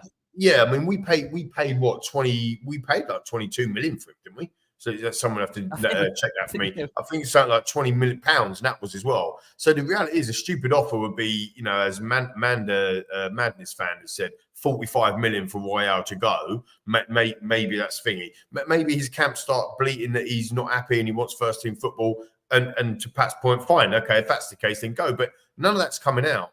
I mean, King Hoddle, obviously, friend of the show, talk about he gets a nosebleed. But the reality is, the last time, I've just echo what I just said, the last time he played his actual position, he inverted right back, he scored. He actually got us a point versus Brentford. Sometimes as well, with all due respect, that's not his role. Like some players, that's not, of course we want our players to be able to add attacking contributions to the game and all of that stuff, but that's not his role. That's not what he excels at. But what he does excel at is putting his body on the line, always being there, ready to step in at any minute. Aren't we? We're talking. I'm talking. If this is summer, maybe we'll have a conversation. Maybe we'll have a different conversation here. I need to get Matty in. Matty, look, new link, new story. Later down the line in the window, Matt, where are we for you on Emerson Royal? You open to offer? I don't think Al Nassr will offer enough money to make it a deal that will be advantageous to us. I think the first point. What is advantageous? It depends on Gallagher money for Royal. That would be advantageous, wouldn't it? They pay 50 million and then we just give that to Gallagher. Well, I'd take 50 million. I think it depends on who we potentially have lined up to come in for him. And look, it goes to that point about the forward planning. We know Tottenham were looking at Radu Dragusin for at least a month before we brought him in. We know Conor Gallagher is one that goes back to the summer. The Antonio Nusa interest is long-standing as well. Yep. Tottenham haven't planned to lose Emerson. And I think that the point that Lee made about him being or James Milner is really, really crucial, because for me, if we lose Emerson Royal, we need to sign a right back and we need to sign a centre back, because he's played a lot there this season. I think obviously bringing Dragusin in is fantastic, but Phillips has gone out on loan as well. Obviously Sanchez, Tanganga gone as well. I think if we lose Emerson, there are two places there that we need to fill. But even if it was just that right back position, again, on the point that Lee made, brilliant point about how we need to have squad players. We're not a best 11 and others. We're a squad. I personally can't see a player who's better, not a better player, but better suited in all the different kind of factors that you need in a player than Emerson, who would be willing to come in and play second fiddle to Pedro Porro. Because Pedro Porro has been one of the best right backs in the country this season. You're not going to be able to convince a player that they're coming in to play ahead of Porro. You need to convince a player that they can compete with Porro. And I don't think there's someone there who's better than Emerson who can do that. Because great point. It's a great point. Like Emerson is part of the squad. He's such a he's the glue in between the squad. He's great friends with Richarlison, who needs those people at the club, and he's loved by everyone and loves everyone. But he's also a very improved footballer. Over the 2.5 years he's been at the club, there's been a lot of debates about, okay, he's good defensively but not going forward. Then he was good going forward, but he wasn't good defensively. For me at the moment, he's a jack of all trades. He can do the defensive work. Would you say that in terms of salary wise? I can't imagine he's on big money. He's not going to be on like 100 grand a week, 120 grand a week either. I wouldn't have thought. I mean, he's come up Barcelona. He's still young. He's still a young guy. He's still young. He's only like exactly. 24, 23, 24. He's not an old player. He might even be younger than that. We have to check that. I'll check that now. But I'm making an assumption. But it's not as if he's like kind of like 80, 90, 130 grand a week or whatever, and you're thinking, blimey, let's get that off the books. But he's 25. I can tell he's 25 years old, Emerson Royal. 25. So he's got value in him. He's 25 years old. And I don't mean on his contract. And I also don't be disrespectful when I say this. Does Emerson Royal feel already that his career's at a point where he needs to go to Saudi now? He's 25 years old. You could argue that from Spurs he could go and get a move to, again, a European football club. I don't think that if he's going to go from Tottenham, and Pat, you're nodding there, Pat. Do you agree that, if he's going to leave Spurs, my argument would be Bayern are after right backs at the moment, and they're buying all Tottenham players. You know what I mean? Yeah, no. For Emerson Royal, you don't want to essentially go to a graveyard league so quickly in your career. You're seeing Henderson come back straight away. You're seeing other players want to leave and come back. It's not all that's been sold to these players. Some of them aren't happy. They're saying the caliber and the quality of the league isn't what they thought it would be. And I think Emerson Royal is happy with what's going on. He can see that Tottenham are a club that are going places. And if you do leave, you want to go to at least like an Atletico or a Barcelona, or, I'm just naming names, maybe an Ajax, or a club that is obviously kind of on the same level as Tottenham in Europe, and it's going to compete in the respective league that they're in. For him to just go to the Saudi league, of course, you're going to be getting a nice payday, but you're kind of throwing your career away at such a young age. So I can't really see it personally, unless it is a crazy offer for A, in terms of wages for him, and then B, money for us. But he doesn't seem money motivated like that. So I'm not sure. I'm not sure, in my opinion. One thing's for certain, Ricky. If he does leave, he'll win something. I have got to ask you guys a one more round the table question. Before I do, let's do just a keep or sell, or yes or no on this. Lee, will Emerson Royal be a Spurs player come the end of the deadline? Yes. Okay, Patty? Yes. May? Yes. Okay. I'm also gonna go with yes. I think yes. Unless there is a crazy offer that comes in. I agree with. I think crazy offer. Lexter? What's a crazy offer? I don't know. Well, mate, I thought 25 million euros is not a bad offer. I don't think. I think it's terrible. Crazy would be 50. I'm the same what Matt says. It depends where that 25 million is going. I mean, that's really the key for me. Where is that 25 million going? Going to leave his pocket. You know what he's like. As you try to change the narrative about, let's do a show about the structure, and here you are saying about Daniel's going to leave his back pocket. Look, in terms of other players being linked, Matt, one that doesn't seem to go away, and I think that's one you've also kept an eye on, is this fella over in Royal Antwerp, central midfielder Arthur Vermeeren. Ali Gold reporting that Spurs do potentially have an interest in the player. Look, he's a young 18-year-old. You could argue it might be another one of these kind of buyer players, but sent back to the current club as such with the Nusa deal. Is that one, Matt, you could see Spurs maybe having an eye on between now and the end of the window, or do you feel that would only be one of Nusa or this guy Vermeeren for you? Yeah, I think it's too big an ask to bring in the two of them in this window. Look, they're both very similar in that they're players who at their young age have a lot of experience, played a lot of games over in Belgium, and have seemingly every big team around the world keeping an eye on them. I'd be surprised if Tottenham were able to move for both in this window, but looking forward to the summer. With a few people have mentioned in the chat with the PSR things going on at the moment. Yep. And this is where Tottenham have the edge. This is where Tottenham potentially could be bringing in Antonio Nusa, is because that's been managed so well over the last couple of years in our club, kind of knowing what was coming in. We might have the financial freedom to go after Vermeeren in the summer, where other clubs might be still trying to figure out where they stand. They might have to put all their money into signing players for now. Teams might not be able to foreplan and sign for the future. So maybe it's one that Tottenham could have the edge in the summer, but if we manage to get the two of them done in this window, I'd be very, very shocked. Okay. Look, we know also Spurs are keeping an eye on the Juventus 20-year-old winger Samuel Illing Jr. Again, I'll be honest, guys, we'll finish on this question. Pat, are we done, in your opinion, in the window? Or is there one more surprise, Pat, potentially even in between now and the end of the window, Pat, for you? You know what? I think there might be one more cheeky move, but it will be like a moving parts type of deal. Like someone will have to go for us to bring someone in. But if we can get something for Højbjerg or Emerson Royal, then one will come in. I don't know why I said Emerson Royal. It's only because of what this Lee influencing me. Yeah. Blame it on Lee. Blame it on Lee. Ignore the Emerson Royal bit. If we can get something for Højbjerg that suits, then yes. If not, then no. I think we're okay with where we are right now. Yeah, I'm really dangerous asking Matty, are we done here? We've got another 25 transfer shows coming up. No, I mean, we've got 6 more signings coming in, Ricky. Absolutely guaranteed we're getting Neymar. I can't ask Matt that question, actually. Coming back, we'll go to you, Lee, on this. We'll quickly deviate and go to you. No, I agree. I've said it since we did the show with Charlie. It seems like ages ago now, but I totally agree with Patrick. And I've watched all your brilliant shows for all the amazing journos that we've had on, and we've got another amazing show tomorrow as well.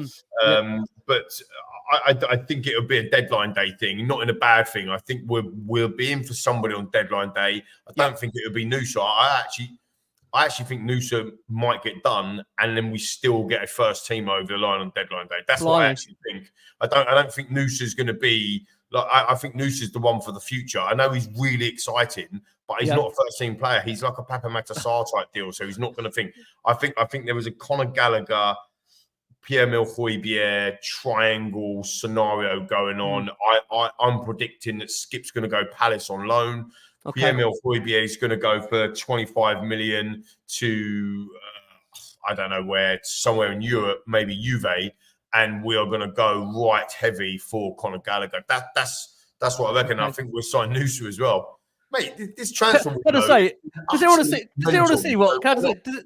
Does anyone want to see what Lee's actual structure of the way that board is looking now, on the back of what he just said to us? He's like, we're going to do a show about the transfer structure. I think Lee's got the board up there in some kind of a different capacity. It's incredible, mate. Honestly, I just think, how many, would you say 21 days? Yeah. It's February 1st, and we've got an unbelievable guest on our transfer deadline day. That is going to be one bad-ass show because I think we're going to be online a lot of the time, Ricky, on that day, because I think stuff's going to move. I think it's going to move and shake. And, obviously, look, you and Matty have done all the shows. You got more experience or understanding than I have. It's just a feeling. Look, I was wrong about Maddison. I thought Maddison might get on the bench or even come on against United or play against United, and I was wrong. So what do I know? But it's just, it's just my opinion. Oh, man. Macca, thank you, mate. I got to say, broadcast all the way from the US. I'm not telling him to stay there because I do miss him, but that connection's been bloody amazing. It has. Repping us all the way, obviously, from the US. Nord, mate. NordVPN. Go and download LWOS, mate. NordVPN. It works. I'm telling you. This guy's too much. Wonderful Lee McQueen. Patty, thank you, my man. Always a pleasure, my man. Like I say, we've got a lot of games coming up our way. Lots to come. Patty, thank you so much, my man, as always. It's a pleasure, man. It's been so great. Lee, Matty, Paul, and yourself, Ricky. And all the wonderful viewers and listeners, people writing in the comments, all the nice stuff. Yeah. You know where I'm at. Patrick Tyrant on all platforms. Shout me, follow me, subscribe, whatever. And I always try and mingle and mix up with all of you guys because you're all brilliant. So yeah, that's it. Patty, you're a star. Hit him up. Go and hit him up. Patty. Right, go find him. You can hit me up as well, team. Right? Sorry, hit back her up. Lee McQueen, Instagram on there as well. And I'm not intoxicated. I've given up booze now as well, so I'm totally not intoxicated. I'm intoxicated with the vibe of Tottenham Hotspur football. Yeah, let's go. I'm drinking it in, boys, girls, viewers, and listen. I am drinking it in. Lee Blue Book McQueen, chatty, statty, Patty. What more do we need? I need Matty Hayes in my life. I do. Matty, thank you so much, my man. We don't stop. We've got lots to come. Matt, I tell you what, there's one thing about this window is you never know what to expect, do you? There's always twists and turns. I think someone said to you last week, Emerson Royal, we didn't go away with a big money move. You wouldn't be too sure about it. That's what about the window is. It's moving parts that you said. Anything can happen, Matt, over the next, 8, 9, 10 days, right? Yeah, I mean, look, 3 days ago we'd been sitting here, we wouldn't have thought anything would move with Antonio Nusa this window either. It's unpredictable in more ways than one, and it's been weird being on the show tonight actually answering the questions, but I've really enjoyed it. Looking forward to getting back to the usual stuff with some great shows this week.